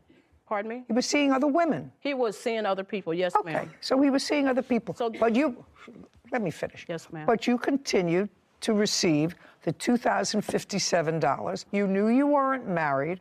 That money was coming directly to you. It wasn't coming to him. Well, it was coming to you. At what address? He was giving me a portion from his bank account, and then when we discontinued everything, there was nothing physical. Then I was receiving my full allotment at that point, but I was still taking care of him, taking him to the VA, taking him to the hospital. Wait just a second. I don't care. Don't go like this and like this. He's a legal stranger to you, and you're getting $2,000 a month to take him to the VA. Ma'am, he was not a legal stranger. He was a legal stranger to you. Legal. He was not your mother, father, brother, sister, or husband. Ma'am, he was a dear friend of me. He continued to be a friend, honestly. Well, and he knows that. We went to several places together. I'm setting up for myself what is the actuality of the situation. Now, I understand that I was really not prepared for this scenario. I was prepared for somebody, quite frankly, Miss Simpson, who had been defrauded by his deceased brother into believing they were married. She took care of him when he was sick. And all of a sudden, now that he's deceased, his brother comes in, kicks her out of the house, and takes all of his property. That's the scenario. But now I understand that that is not the case, that you knew you weren't married, that for 8 years you collected $2,000 a month for taking him to the doctor's offices, to the vet, to taking care of him in the house, but you understood that he was seeing other people, that you didn't have an exclusive relationship. Now I understand it. And you did receive a certain benefit from that because when you moved back from Vegas, you went to your own place because he was having an alternative life that had nothing to do with you. At that point, was the money going to his bank account or yours? It was going to his bank account, ma'am. Okay. Well, you say that he notified the government. Part of your lawsuit is for 1 month's check that you say, or 2 months that you didn't get. And you say you didn't get it because he notified the VA or somebody notified the VA. I don't care who notified the VA. What I want to know is, with those checks immediately preceding Mr. McGowan's death, going into his bank account or yours that he had? His. It was going into Marcus's bank account. Okay, and he was giving you money from that bank account? Prior to his death, yes, ma'am. Right up to the time he got sick and died? Yeah. Okay, yes, and how ma'am. much would he give you? He would have given me $2,057. $2,000. All right. No, Okay, you now- mean total? No, I'm sorry. No, I get it. It was not what I thought, but I get it. Ma'am, may I Okay, please money say owed for something? the return of property. What property? The property, which is my funds. I have jewelry that was missing and clothing that I never received because he kicked out his niece and boarded up the house. Just a second. Was your brother taken to the hospital? Yes, ma'am. On what date? 28th of August, 2021. Okay. He was nowhere to be found. Just what? He wasn't around. Just a second. I did that. Just a second. Did you take him to the hospital? I had his daughter to call the ambulance. I got to Marcus's house and I followed him to the hospital. Yes, ma'am. Hey, well, you want to just answer my question? I actually understand the whole scenario. You understand that I do understand the money part. I get it. So when you say his daughter called the ambulance and you got over there from your house? Yes, ma'am. Okay, and who do you live with there? My daughter and my son. And in whose name is the lease? My daughter's, my son, and myself. So all three are on the lease? Yes, ma'am. And how long have you had a lease at that address? 2017. Okay, so we're talking about 5 years that you've had an alternative address. You have an answer for me? There is a Veterans Affairs program of comprehensive assistance for family caregivers. It says $2,800 a month, but based on a fee schedule that can change. So the 2057 fits within the range. And does it define family members? It doesn't define the family caregiver, only that the VA may appoint someone who's part of the primary family caregivers to the veteran, but it doesn't identify who qualifies as a family caregiver. As a family caregiver. And that's the act that you were under. But you were not a member of his family. Yes, ma'am. You were not a member of his family. Well, not a well. than that. Not a well. This is not a well. You're living with your daughter, your son, on a lease since 2017. You know he's got an alternative lifestyle that has absolutely nothing to do with you. He was giving you the $2,000 a month. I don't know why. I don't even have to get into Right, that. ma'am, But it's you up were to not that individual, But you ma'am. were not a family member. If this is for family, It does go to the veteran to then give the family caregiver, though. okay, but you are a legal stranger to him. So you must have filled out forms to say that you were married. No, it's up to that. It's up to that individual, the veteran, and I know how the procedure goes. It's up to that individual. I was considered a family member. I was no longer considered the wife, but I was considered. Well, you're not no longer. You were never his wife. So if he filled out a form and okay with that, ma'am, because I could have. Okay, so he had the right. You were never his wife. He had the right to board up the house, whichever it is, and you weren't living there for 5 years. You had a place. So if you had clothes there and your jewelry, what were your clothes and your jewelry there? If he was fooling around with other women, why would you leave your clothes and your jewelry in the house? Okay, ma'am. The thing is, no one has came to the home as another woman in that home. I was always there. He has no proof or evidence that I was not there. So basically, I had their clothes there because I stayed there. I lived there. Forget it. You were more than compensated with $2,000 a month. What's next? Caption coming up. I don't believe that you leave any valuable jewelry at his house. I was there most of the time, honestly. You don't need valuable jewelry if you're taking care of a sick person. A courthouse. The Judy Justice logo appears. In the courtroom, Ramona and Clayfors. Ramona Simpson is accusing defendant Cleefers McCowan Jr. of throwing out her personal belongings. Okay. Do you have any of her property? No, no, ma'am. Did you dispose of any of her property? I didn't. She had no property Just there. a second. I don't believe she had any property there either, anything of value. And I did. Okay. Can I? Excuse me. I did find what the VA considers a caregiver.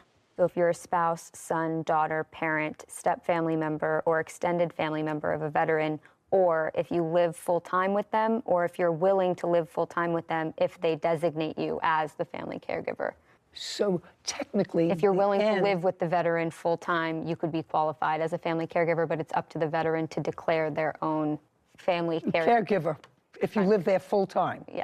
Yeah. But she stated if you were willing to, and I was always willing to. Okay. And because Good. I don't feel as if you were shortchanged, madam, at all. And I don't believe that you had anything of value in the house. So your case is dismissed. Now we're going to get to the second part of your claim. You say she took property from the house? Yes, ma'am. What property? She took jewelry, guns. What jewelry? Chains, rings, cufflinks. Show me. Entire. Show me. How am I going to figure that out? You have photographs of things? Yes, I have some photographs here. This is so sad. So sad. You have to put a period and end it. You had a good thing going for 9 years. Ma'am, the money was paid in the arrears, first of all. So me not getting paid for, and this is really not a big issue to me, what he's saying, because they're all lies, and I'll tell you the truth. Just say, I'm not saying anything, madam. All I'm saying is you have no case, because I don't believe that somebody who lived in a lifestyle, as you've described, as you described to me, which is you have your own home, where you're on a lease since 2017, where you said to me he had an alternative lifestyle, but I still took him to his VA appointments. I took him, and I was his caregiver, but I lived with my daughter and my son. I don't believe that you leave any valuable jewelry at his house. I was there most of the time, honestly. You don't need valuable jewelry if you're taking care of a sick person. But Can I see? I was taking was also friends, ma'am. I've decided your case. I respect that. Playfurs hands a document to Kevin, who brings it to Judy. This is just what had happened to looking for everything that was taken in there. I don't care. Who cares? What are you showing me? You're showing me that the place is a mess, that somebody went through it? I'm showing you I don't care. Okay. I don't care. Prior to his death, when had you seen your brother last? I had seen him about 5 days prior to that. You live close by? I was living in San Diego at the time, and he lived in Highland, which is 79 miles up the 15 freeway. Okay, so 5 days prior to the 5 days prior that you saw your brother, when had you seen him before? We see each other quite frequently. We have family barbecues, this, that, and the other. I'm retired. I go. Okay, would you return these to him? These don't show me any jewelry. Okay. It shows me that the house looked like it was picked through. Okay.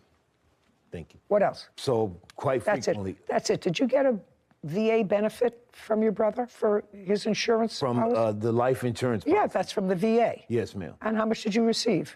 $2,600. Who paid for his funeral? I did. How much was that?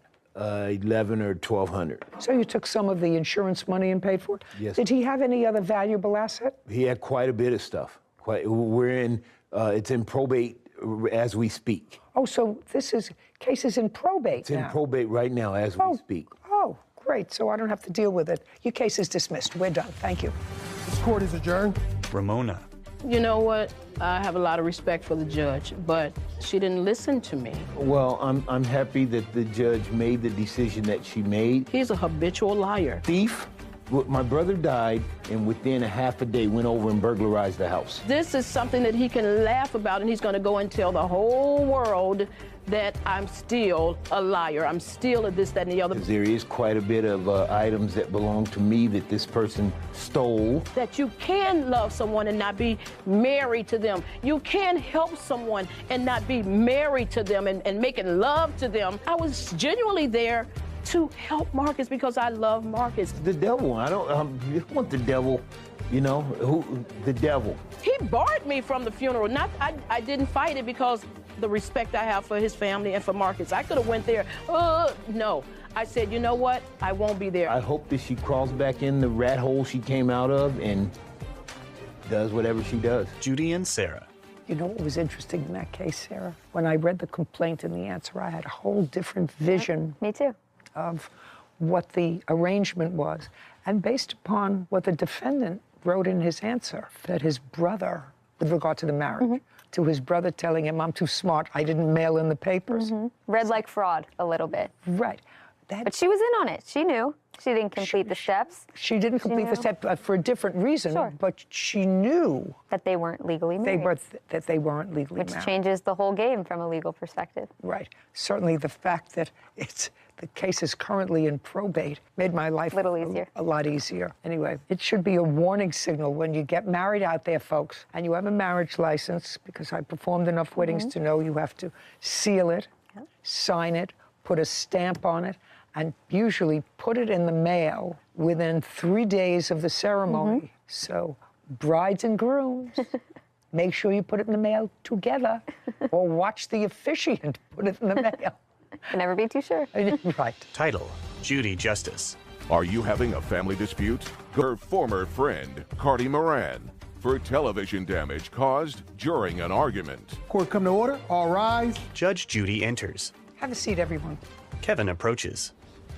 Case 2144, Paramount versus Morgan. Thank you. You're welcome. Judy turns to Jennifer. Ms. Paramount, you and the defendant had been friends. Yes. Then, according to what I read, there was a falling out, which you will tell me about briefly. Subsequently, and without too much time having passed, you decided to conduct an intervention, a drug intervention, with the defendant. Yes. And it is your claim that during that drug intervention, she damaged your television set, and you want her to pay for a new TV. That's what your case is about. The defendant has a cross-complaint. She says she's missing some sort of a speaker. I don't know what that is. And for the emotional distress that she suffered as a result of this intervention. So I have a couple of questions, just preliminarily. How long have you known each other? Over 20 years. Friends? Yes, best friends. Former best friends. Former now. best friends. But there came a time, according to your complaint, that there was a falling out. And when was that? That was in May of this year. And what was the falling out about? It was about our mutual friend and... This gentleman? Yes. What about your mutual friend? He was in the hospital, and we were all taking care of him. And she felt adamant to tell me that I need to do certain things for him. And I was letting her know that if he needs to tell me he needs my help, he can tell me. Okay, there were several people looking after him while he was in the hospital, taking turns, is that right? Yes. And she was telling you things that you should be doing for him, and you said to her, if he wants me to do something, let him tell me, you don't direct me. Correct. Okay, tell me the next thing that happened that brings us to court today. Well, after that, in May, I blocked her. We didn't speak. Did you go to visit him? Oh, yes. Oh, yes. And did you? Yes. So you both did. Okay, so you blocked her in May. Then what's the next thing that happened? Now we're in September, and this was... And between May and September, you haven't seen her? Haven't seen her. Okay. And now it's September. It's Labor Day weekend, and our friend Brandon wanted to mend our friendship back together. And it kind of did, because we've been friends for so long. We talked and kind of mended.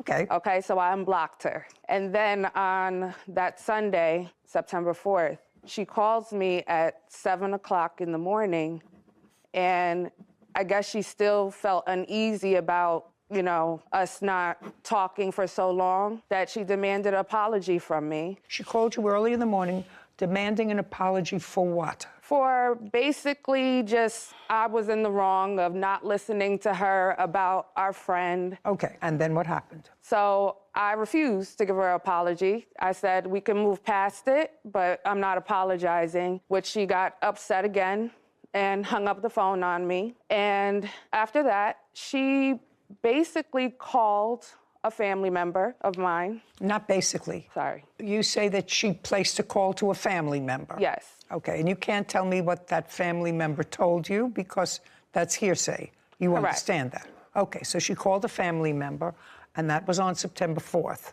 Yes. Okay, a family member called you. The family member actually... Did what? Actually lives with me. So they didn't call me. Okay, well, you can tell me the relationship. It's just family.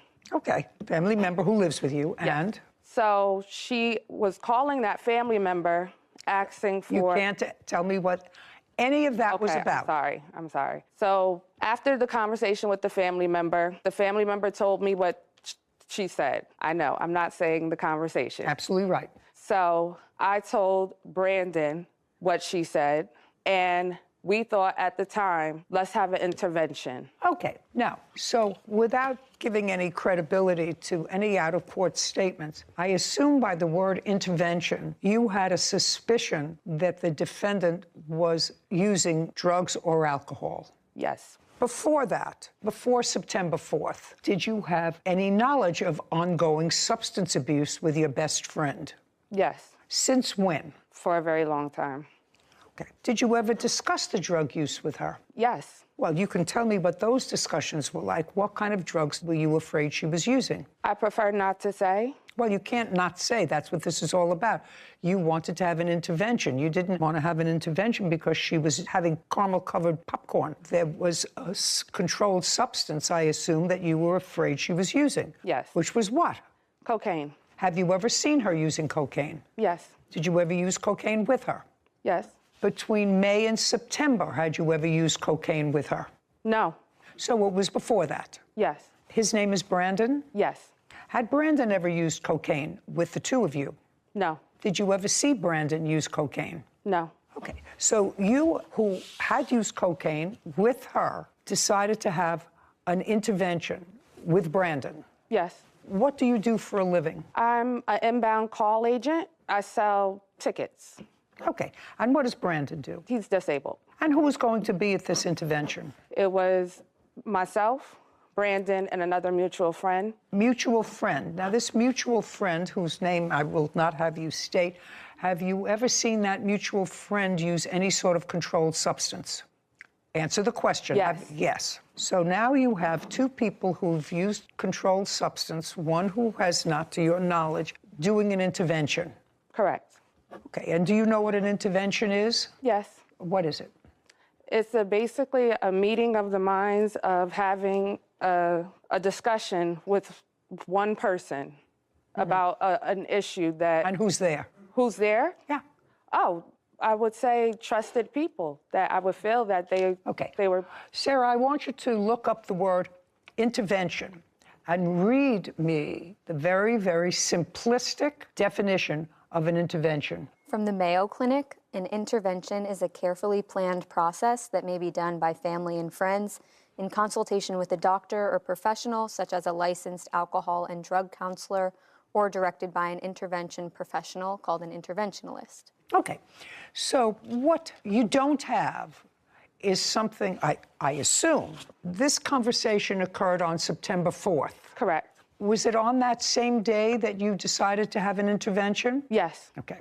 So let's start with the word well-planned, not as a result of a conversation that you have with somebody. And it's a well-planned event done in conjunction with very often relatives or close family who have a concern that something is out of control, some abusive behavior that's related to either alcohol or other controlled substances, in conjunction with a licensed professional where everything is synchronized, but managed by a professional. Do you understand? Yes, this was a bad plan. There was no plan. It was a plan made because you were annoyed. Cardi nods. Caption coming up. Usually people who are involved in thinking about an intervention have nothing but love in their heart for the person who needs that intervention, but they have a plan. You didn't have a plan. Yes, you kidnapped her into your house. Cardi winces. A courthouse. The Judy Justice logo appears. In the courtroom, Jennifer and Cardi. Jennifer Paramount claims her former friend, Cardi Moran, broke her television. Cardi is countersuing for emotional distress. Now, you were annoyed at the conversation, so what you did was not really an intervention. What did you think was going to happen at the end of this intervention? What was supposed to happen to her? According to what I read, you called her, or someone called her, probably your family member called her with regard to these drugs that she wanted to purchase. Is that what happened? Yes. And said, I have them, come to the house. Yes. Okay, so that's not a giant leap. You have to put that together. So she calls your family member for some cocaine. You arrange for an intervention. Your family member calls her at your request and says, come to the house. So that's what happened. Yes. Okay, but she was lured to your apartment. Yes. Yes, I was. Yes. By whom? By us. By her. What do you mean by us? They all said- myself. Shut up. Myself, Brandon, and another Well, mutual who called her and said, come over? Who called her? Yes. We were already going out. She was already going out with Brandon. Just a second. She was already going out with Brandon. Yes. And she decided to come to where I live to come pick up these drugs. Because when she found out that basically the setup was for her to get her to my house. So I told my family member to tell her that we did have it. Oh, just a second. That's what I said. So she was lured to your house. Yes. Where you were going to do what with her? What happened when you got to your house? Basically, just talk. Not basically. Sorry. Not basically. You lure somebody to the house. She's come to the house now expecting, let us say, expecting to buy drugs or get drugs. She gets there and realizes that that's not going to happen, that there are other people that that's not going to happen. So tell me what happened when she walked in the house. That's what your case is. Well, when she walked in the house, I immediately tried to give her a hug, and she was upset. Now, you immediately tried to give her a hug. What did you say? I didn't say anything. I just opened arms, and she said, no, it's fake, backing away. It's fake. What's Yes. fake? My hug. Okay, so she backed away. Yes. And? And it just started off with No. Somebody had to say something to her. Somebody had to say this is an intervention. Somebody had to say why she was there. She eventually was going to say, where are the drugs? But you have to tell me what happened. Yes, when she walked, in, you went to give her a hug, pushed you away. Then what? Come on, this was an intervention. Yes. So we couldn't even get to the part of this is an intervention. How could you get to an intervention? You don't know what an intervention is. Well, we couldn't get to a part of let's talk. She immediately said she was being set up. This is a setup with arguments back and forth. Well, what were the arguments back and forth? The back and forth arguments. She said, I'm being set up. Somebody said to her, this is an intervention. We didn't get to that part. Well, what is the setup that she was talking about? I don't know why she said... Well, it was a setup. It was a setup. It was a setup. Yeah, so I want to know what your end game was. The end game was to have a conversation with her so we can resolve our issues of why does she need an apology from me? We have been friends for so long. Her getting to my house, yes, we did lie and say, yes, there was drugs at my house. But she already knew from how we're all there that there was no drugs. She was upset. She was irate. She was bringing up the argument that we had earlier in the morning. So this wasn't an intervention for drugs or alcohol? It was an intervention for drugs and alcohol.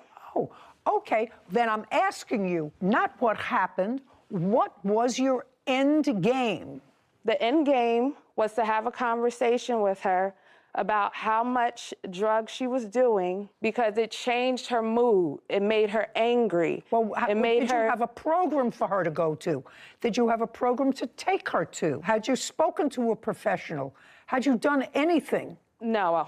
Okay. And when she was there, according to you, she was in your house with 3 other people? Myself and Brandon and another mutual friend. So with 3 other people, yes. So she was there with 3 other adults. Yes. And she was lured there under false pretenses. Yes. And what she did, according to you, was pick up a chair and throw it at you, or threw it at a television set, breaking the television set. She didn't throw it at me.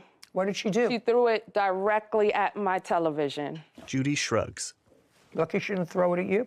I wish she would have. That's exactly what she did. Just a second. You're lucky. You can't do what you did. That's almost like kidnapping. If you're having a serious intervention, you have to sit down, have a working plan, what happened, have the right in your heart, have the right messaging. Your messaging was all wrong. Usually people who are involved in thinking about an intervention have nothing but love in their heart for the person who needs that intervention, and they seek professional help in order to get that person professional help. But they have a plan. You didn't have a plan. Yes, you kidnapped her into your house. It was you a bad. Can't do that. It was bad. It was. It was very bad. Yeah. So you fix your own television set. Your case is dismissed. But Your Honor, I have it all on video. Did she break your TV? Yes. I'm going to look at the video. Your case is still going to be dismissed. I believe she broke your TV. Show me the video. I believe it. And I also have. I believe I believe that you're lucky that's all she did in order to get out of your apartment. Did she ultimately leave your apartment? Forcefully, Yes. I kicked her out. So forcefully, you tricked her into coming in, and then you kicked her out. Yes, after breaking my property. Okay. Video footage. I said. Cardi throws a chair. Are you serious? I'm ready. Are you serious? Why am I being recorded? Just a second. I don't know why you're being recorded. In any event, as I said, your case is dismissed. Fix your own TV. You have a counterclaim. Yes. And your counterclaim, I don't know what this speaker is. What is a speaker? A speaker, you connect your phone to Bluetooth and you hear music on it. Okay, so what was it doing at her house? Shh. We were supposed to be hanging out. So I was supposed to be hanging out with Brandon and another mutual friend. I didn't know we were going to stay at Jennifer's house. Okay, I just want to know what you brought the speaker? Yeah, a speaker. And you left it there? I didn't leave it there. My things were scattered. When she was kicking me out, my things were scattered, getting kicked into the hallway. Caption coming up. When amateurs decide to do an intervention, any negative consequence that flows from that, you just have to accept. But that's reason for her to break my stuff? Absolutely. It would have been reason to her to break everything in your apartment to get out.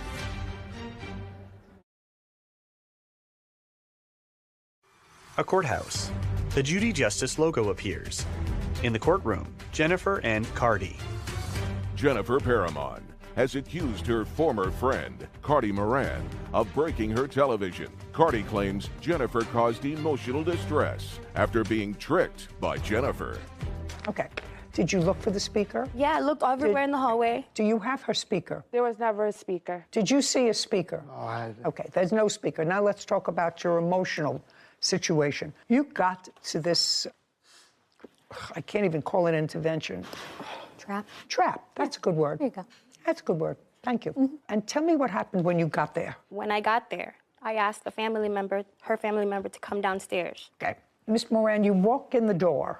Yes. And there's no question that you were tricked and that this was a trap. Yes. That's what it was. I realized that maybe 1 minute.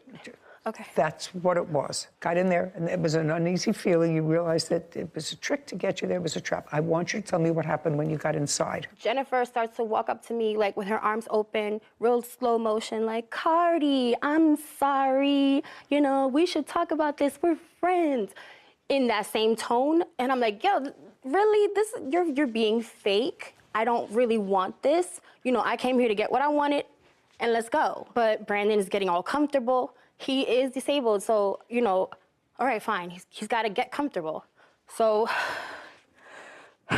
we start arguing, me and Jennifer, we start arguing. About what? About the conversation that me and her had earlier. You know, she said that I should just get over what she said initially for me getting upset. Okay, so the initial conversation didn't have anything to do with drugs? We never talked about drugs. When I got to the house, I never had anything to do with them. I was talking to the family member, what I came to get. But once me and her start arguing, I tell Brandon, like, all right, can we go now? Like, are we done here? Like, let's leave. I want to go. So what happened? When you said to Brandon, let's go, I want to get out of here, what happened? She squirts me with a water gun. She tells me, oh, I'm going to squirt you like I squirt the dogs. Brandon, stand up. Your last name is? Milner.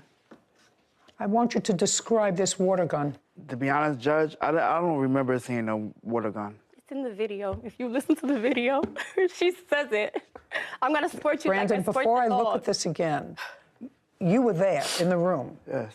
I'm going to give you one before I look at the video again. Whether you saw her squirt the water gun or not, did you see a water gun that day? No, I didn't. No, okay.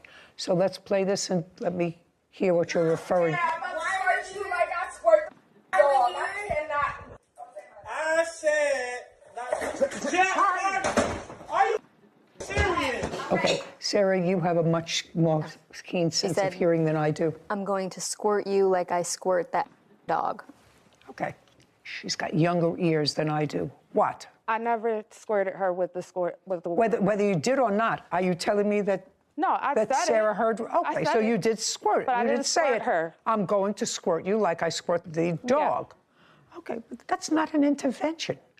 We were I don't know. arguing at that point. It was already past the That's because you lured her conversation, there. intervention. Because you did the wrong thing. Yeah, it was a horrible plan. It was horrible. Oh, yeah, they were absolutely right. And it caused a great deal of distress. I want to know how you got out of the apartment. I was kicked out. I was pushed out. My things were thrown into the hallway. At what point did that happen? Is that after? Literally 3 seconds after. After the TV was broken? Yes. You were pushed out the door? Yes. Well, that's some really good intervention. How long were you in the house? A total 6 minutes, maybe. Where did you go from there? I got picked up and went home.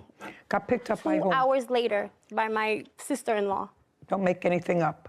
No. Who picked you up? My sister-in-law. Okay. And my daughter and her boyfriend. In that 2-hour period, Yes. you must have waited somewhere for them. Yes, I waited in her hallway. Okay, so you waited. When they came to pick you up, was there any further conversation with her or Brandon? They just picked you up. Well, between those 2 hours, there was conversations between my daughter and Brandon, my daughter and Jennifer. Everyone was talking. Well, where was your daughter? She was home. So it was on the phone that they were talking? Yes, and she was pleading with them to give me my stuff back so I could just leave. The cross complaint, or the countersuit, is seeking $1,800. It's seeking $1,800 not only for the emotional distress that was caused to the defendant, but also for a speaker. They don't have a speaker. How much was the speaker so that I can deduct that? It was $129. Okay, so we're really talking about $1,700. Okay, and that's the amount that you want for your emotional distress. Yes, Your Honor. For that 6 minutes. I don't blame you. I think it's worth at least that. I think that when amateurs decide for all the wrong reasons to do an intervention, any negative consequence that flows from that, you just have to accept. But that's reason for her to break my stuff? Absolutely. It would have been reason to her to break everything in your apartment to get out. Absolutely. You are holding her there. Yes, just a second. You brought her there under false pretenses. That's what you did. And you had somebody else there as well. And according to you, you wrote it was an intervention. But it wasn't an intervention. It was whether you wanted to. For a 20-year relationship, intervention may be a wrong word. Well, it was a very, very wrong word, and you don't trick somebody to come to your house with something else in mind, even if it's to buy drugs. So I'm awarding you $1,700 on the counterclaim for your emotional distress. Your claim for the broken TV is dismissed. We're done. This court is adjourned. I have no thoughts. I'm happy with her decision, but it's bittersweet because these are my friends. Just have a conversation about certain situations we were having. Her intention, I don't think it was to make me stop doing what they all do anyway. I didn't keep her, that's the thing. She walked in freely, walked out. That's the betrayal. Yeah, this is over. It's just time to go separate ways. You know, I lived and I learned. Those are the people that I grew up with. You know, those turn-up days are over anyway, so. Sarah. I think this whole situation was a perfect example of what my dad calls lack of two-step thinking. Okay. So we can already agree the intentions were not great. They were just maybe potentially rekindling a friendship, and that's not exactly the person you want leading your intervention, if that's what they wanted to call it. And also, what was your plan? If it went the way that the plaintiff at least claims she was intending it, was to get her friend help, say that the defendant broke down and cried and admitted to having a problem and really wanting help. Where was the help? There was no help. That's true. So I agreed with you that the plaintiff deserved any amount of damage that happened from having such a lack of a plan. It was a lack of a plan. She lured her there. Yeah, I mean, just a messed up situation all in all. And you really have to be coming from the right place to do something like that. And I think neither of them were even close to that sort of healthy place. Neither the witness nor the plaintiff. Title, Judy Justice. Want justice? Go to judyjustice.tv. Calderon and Amante Nepomuceno for rent and the cost of 2 cats. Court come to order. All rise. Have a seat, everyone. Kevin approaches Judge Judy. Case 2170, Jolie versus Calderon Nepomuceno. Thank you. Oh, my goodness. Judy turns to Katie. Calderon, Hello. what's your first name? Amante. Amante. Yeah. Good. It's much easier than your last name for me to pronounce. Mr. Giglio, this roughly is what the case is about. You and Miss Calderon were in a relationship for a period of time. You decided to take an apartment. You were both on the lease. So far, correct? Correct. Your arrangement with Miss Calderon, which seems to be consistent in both your complaint and your answer, is that you had a much better paying job. She was going to provide the food and some other stuff for the house, and you were going to be covering the rent when you lived together, which you did. Correct. There came a time when Armante, who was a friend of yours, came to live with you. According to you, he was going to help out with the rent. Correct.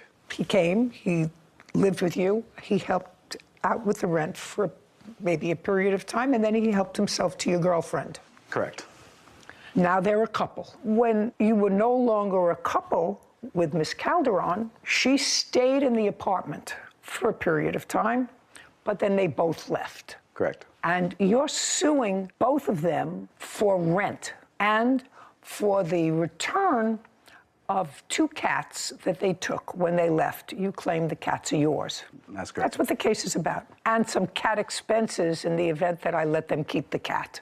Cats. 2 cats. So when did you and Miss Calderon sign a lease together? We signed the lease together at the end of July with the landlord present. July of 2022? July of 2021. Correct. And it was for a year? Correct. And you had a job working for whom, sir? I worked for a company called Steris. What do they do? They provide medical equipment to hospitals all over the world. How long have you been working for them? I'm going to have 8 years under my belt this year. And when you moved into the apartment in July of 2021, what kind of work was Miss Calderon doing? At the time, she was working at I want to say an animal hotel. It was a pet daycare boarding facility. Okay. Were you an hourly employee? I was an hourly employee. And I am correct that when you moved in July, your arrangement was that you were going to pay the rent. That was the arrangement. Correct. When did Armante come to live with you? About August to... That's right. Incorrect. Shh. He... Judy glares at Katie. Amante was going to be our 3rd roommate. You mean 1, 2, 3? Correct. Well, you're not roommates, really.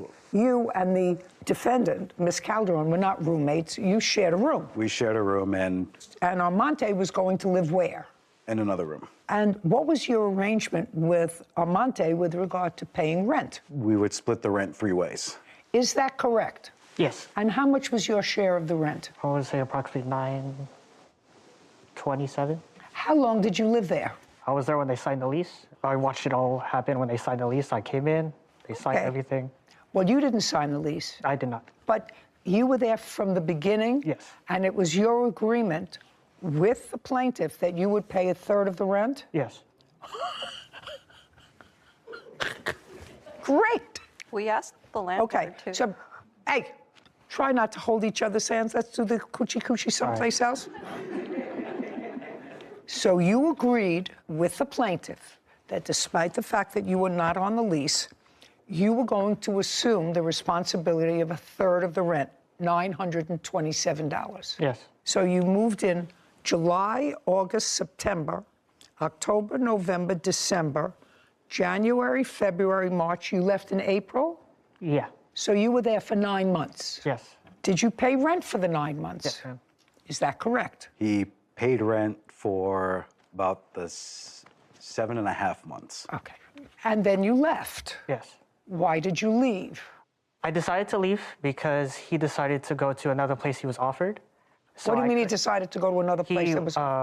got a place from his grandparents in another city. So I couldn't hold down the rent with her, so I decided to leave to save money and go back to my parents' house. Now, Mr. Jalil, you see, you don't make up a story like that, like he just told me. A lot of that has the ring of truth to it. Where are you living now? My grandparents' house in an in-law unit. So when did you tell them that you were going to a different place? In March. When did you leave? I left in July.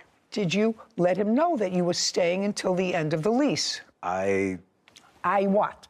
I what? I discussed with them that I would be leaving, but I would stick around to help them find either a different location or even suggesting that we all went back to our respected families just to, you know, call it. Mr. Jalil, this isn't working for you. I have to tell you something, sir. This case is not working for you at all. And it's only because Mr. Amante is very direct with me that you're suing them for $10,000.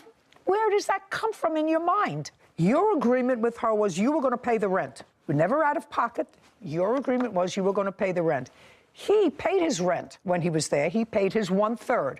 You then told them you were leaving. That's a whole different story than what you wrote in your complaint, Mr. Giulio. Do you understand? Correct. It's a whole different story. So, at best, Armante would owe you for 3 months' rent if they just left. But you told them that you were leaving. Now, when did you find out that they were a couple? I found out at the end of April. Were you all living together?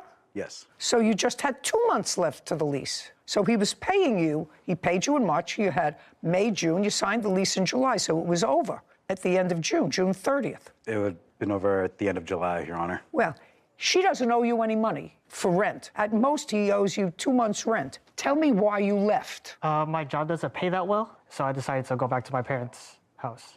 When you took this apartment, this expensive apartment, that was almost $3,000 a month rent, had you had a discussion with Armante about moving in with you before? Yes. Okay. Mr. Jalil, I'm reading your complaint because something wasn't registering right with me.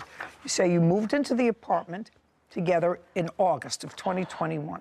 Then you go through a whole bunch of stuff about a cat and then another adopted cat. You said in October we adopted a second cat. Around this same time, a third roommate moved in to shoulder some of the rent. Well, that's not true. He moved in right at the beginning. And that was... That was what? That was... a mistake. That was a mistake. Okay. But Armante acknowledges that he agreed right at the beginning. He volunteered the fact that he was there at the lease signing because it was agreed at the lease signing that he was going to pay a third of the rent. So, sir, you owe him rent as long as you show me that you've paid the rent. You moved out in July? Yes. And you paid your rent through July, or were you evicted? No, I paid my rent in July. Through July? Yes. Okay. 1854. Armante, you owe him $1,854. That's for 2 months' rent. Got it? Okay. I'm not subtracting anything because you stole his girlfriend. That's fair. Caption, coming up. What were you requesting when you filed your small claims case? Either the return of both cats or $5,000. That's not happening for you, Mr. Jalil. And later today. There were restrictions put on the space. No. You have to pay attention. Okay. Sir, because what I'm suggesting is really in your favor. Oh, okay. Let me. Okay.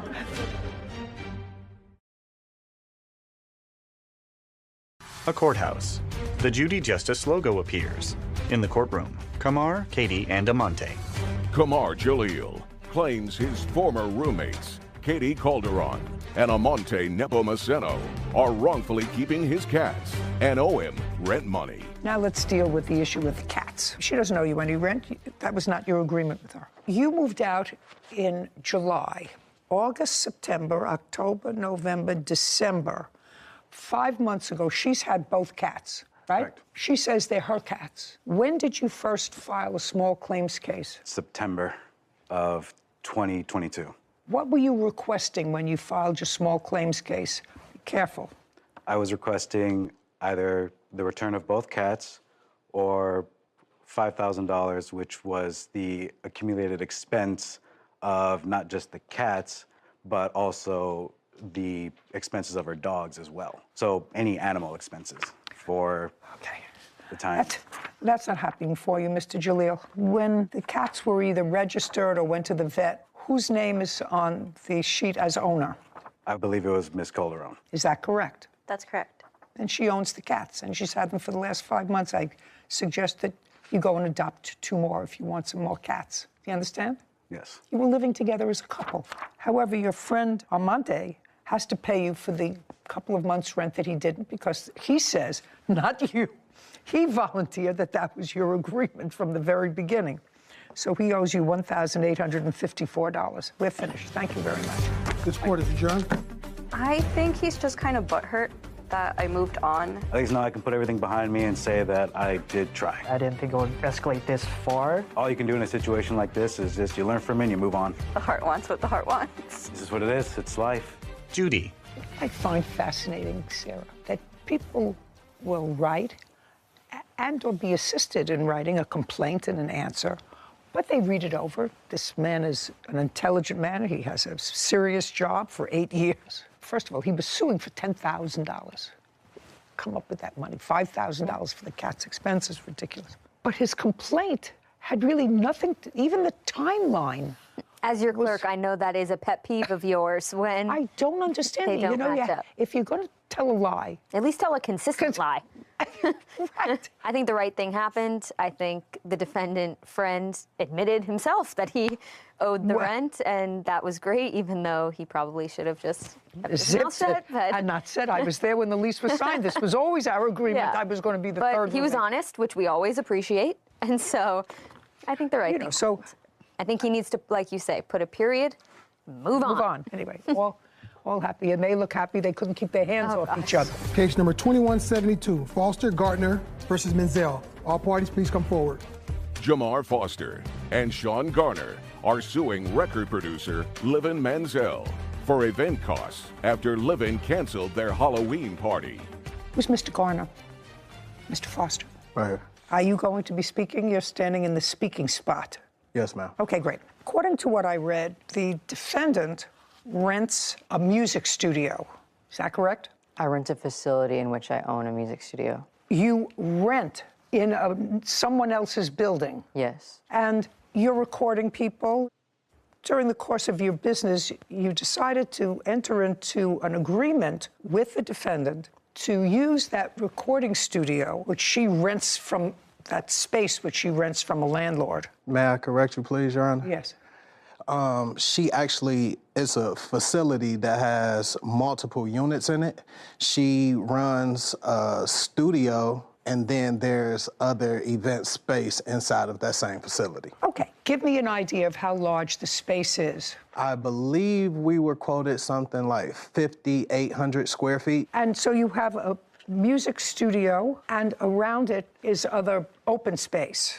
Yes. You decided to go into some sort of a business with her. You wanted to run events. Yes, ma'am. Social events, nothing to do with the music studio. Absolutely not. Is that correct? Yes. And according to you, you gave her $6,000, Yes, ma'am. sort of front money, to start using that space. Yes, ma'am. Subsequent to giving her the money, according to you, there were restrictions put on the space, on the number of people you could have, the kind of parties you could have, et cetera. No, absolutely. I apologize. Well, you have to pay attention, sir, because what I'm suggesting is really in your favor. Oh, okay. Let me. Okay. So, is really in your favor, so you have to think. Okay. Subsequent to giving her, that means after giving her the money, restrictions were put on the kinds of events and the number of people you could have in the space. Is that true or not true? That is absolutely true. No, that's not. I'll get to you in a second. Okay. And you want your $6,000 back.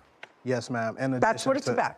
The defendant does not deny that you gave her $6,000. And then I'm going to hear what her defense is. So I want you to tell me, when, for the first time, did you have a discussion with the defendant about going into this business venture where you would front the money and whatever events you would have there, you would reap the benefit, the financial benefit from that? When did you have that discussion with her? Okay, so we met Livin at the end of August of 2022. We actually signed the agreement pretty fast. We signed the contract agreement on September 1st. May I see the agreement? Yes, ma'am. There was no agreement signed, so I don't know how it could be signed. She keeps arguing that. Just a second. Could you be quiet? Yes, ma'am. Jamar hands the document to Kevin, who brings it to Judy. She reviews it. So in your hands. Shh. What's... That's the studio that she runs? Sarah, you have to sort of explain it, because I don't see signatures. You know, I'm used to looking at contracts where people sign things. But I know you can sign things by DocuSign now. your signature isn't on here. Yes, ma'am. And that looks like a signature from a DocuSign or some sort of online. Okay. Is that you? This was a proposal that I did. I do not even own it yet as a DBA. Just a second. It's getting better. Don't say anything. This is your proposal. Now I'm going to read it. Okay. And your masterpiece management. Yes, ma'am. Okay. Well, so this is sort of easy. You prepared this proposal. Speak. Yes, after. Just a second. Okay. You Yes, prepared this proposal. Yes, ma'am. And as a result of this proposal, you received and deposited $6,000. Yes. Yes. Well, then you have a binding contract. Okay? So that's what I'm telling you. You have a binding contract.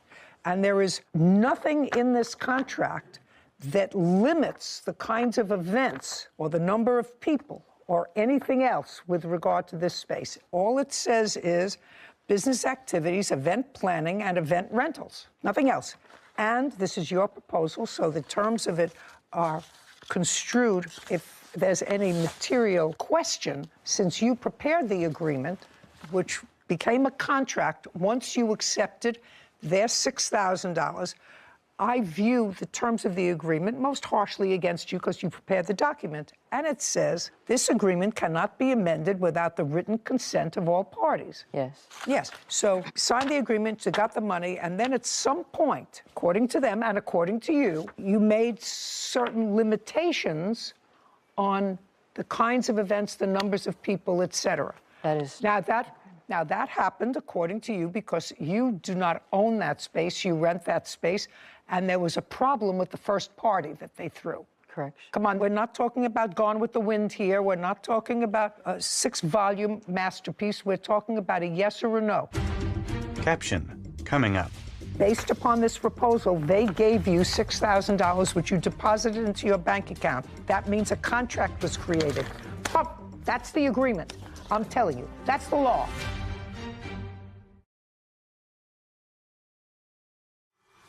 A courthouse. The Judy Justice logo appears. In the courtroom, Jamar, Sean, and Livin. Jamar Foster and Sean Garner claim record producer Livin Manziel broke their agreement by canceling their event. Livin is countersuing for the costs of a recording session. Okay, there was a party that got out of hand. Yes, ma'am. Okay, and after that party that got out of hand, too many people or whatever it was, your landlord complained. Yes. Okay, and it was after that that you told your two partners that the... We are not partners. Yeah, according to this, you are. We didn't finalize the agreement. This is a finalized agreement, madam. I just said to you, I want you to pay attention. This is your proposal. Based upon this proposal, they gave you $6,000, which you deposited into your bank account. That means a contract was created. But that's the agreement. I'm telling you, that's the law. Okay. You prepared the proposal, you signed it, they said, okay, and they fulfilled their part of the agreement by giving you $6,000, which you accepted. Got it? Got it? And you can't, according to the agreement that you prepared, modify this agreement any other way than a written contract signed by both parties. You can't change the rules. Did you know that this was rented space? We didn't have all of the details about the place. Well, see, next time you should know what you're dealing with, whether she's the owner or whether she's not the owner, whether she's a renter, whether she has the ability to rent out to sublease for events. I mean, all of these things, before you give somebody $6,000, you should know that. Okay.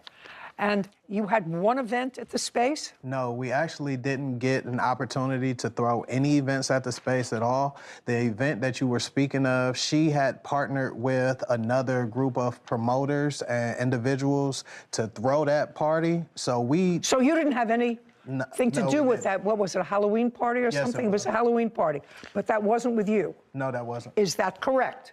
He was part of the event. Is that correct, that No. it was with other people? Yes, it was correct. It was with other people. They were just associated with the event. They worked at the event. And I don't care whether they worked at the event. You received money from other people for an event. Yes, ma'am. Well, let's be clear. And after that event, you imposed additional restrictions on the use of the space. No, hold on a second. They knew about the event. Hold on. Can't tell me what they knew. This is your contract. They called a fire marshal. My landlord contacted me that the neighbors were complaining, people were parking on their lawns 90 minutes into the party, but it was not their party. Somebody else paid you for it. The next party they wanted to throw involved minors, and I told them absolutely not. Yes, ma'am. I just made it clear what types of events would be approved. Well, you can't do that. I'm just telling you, you can't do that. Ma'am, I'm not allowed to throw events that have out drugs for children. You have to understand something. You can do whatever you want as long as you put it in a contract. You prepared the contract. This contract is silent as to any restrictions on the space for events. So you have to give them their $6,000 back because they didn't have an event. They got nothing of value for their $6,000. Correction. They were managing an artist whenever I met them that they were responsible for paying. So I'm countersuing them for $1,050. Just a second. Okay. $6,000 they get back. Okay. Easy? That's a contract case. Now, you have a counterclaim, and your counterclaim is for $1,000 because you say they owe you that for a rental that they did for an artist that they manage. I provided my services as a recording artist and a music producer for their artists. I provided them with 2 exclusive beats. Well, show me the contract with them. I have. Just show me the contract with them. There was no contract. Judgment for the plaintiff in the amount of $6,000. Counterclaims dismissed. We're done. Thank you very This court much. is adjourned. I was just trying to have a proposal, not a finalized agreement. Well, I appreciate us getting some type of justice out of the situation. They came in wanting to do multiple things, and I was excited for my small business. We tried as much as we could to help out and make sure that we increase the revenue streams inside of that business. They're actually going to be hosting hookahs with children at your event in your space. I'm not comfortable with that. To ever associate us with any type of drug use or abuse, especially involving children, that was just an inaccurate claim. I think it's better just to part ways. Move over to bigger and better things. Sarah. I was going to tell you I had the invitation, per se, for the event for Halloween that they had put together. So they put a lot of time and effort into planning the party. It seemed very legitimate. There was notes about security. There was notes about no alcohol, food and drink will be provided. So I could tell that they had put in a lot of effort to hosting this event. And although it wasn't a malicious breach on the defendant's part, I understand she hosted a party that had nothing to do with the plaintiffs, that she got into a little bit of hot water. So to be cautious, she was letting them know, hey, I can't host these types of events with a lot of people. It makes the street too crowded.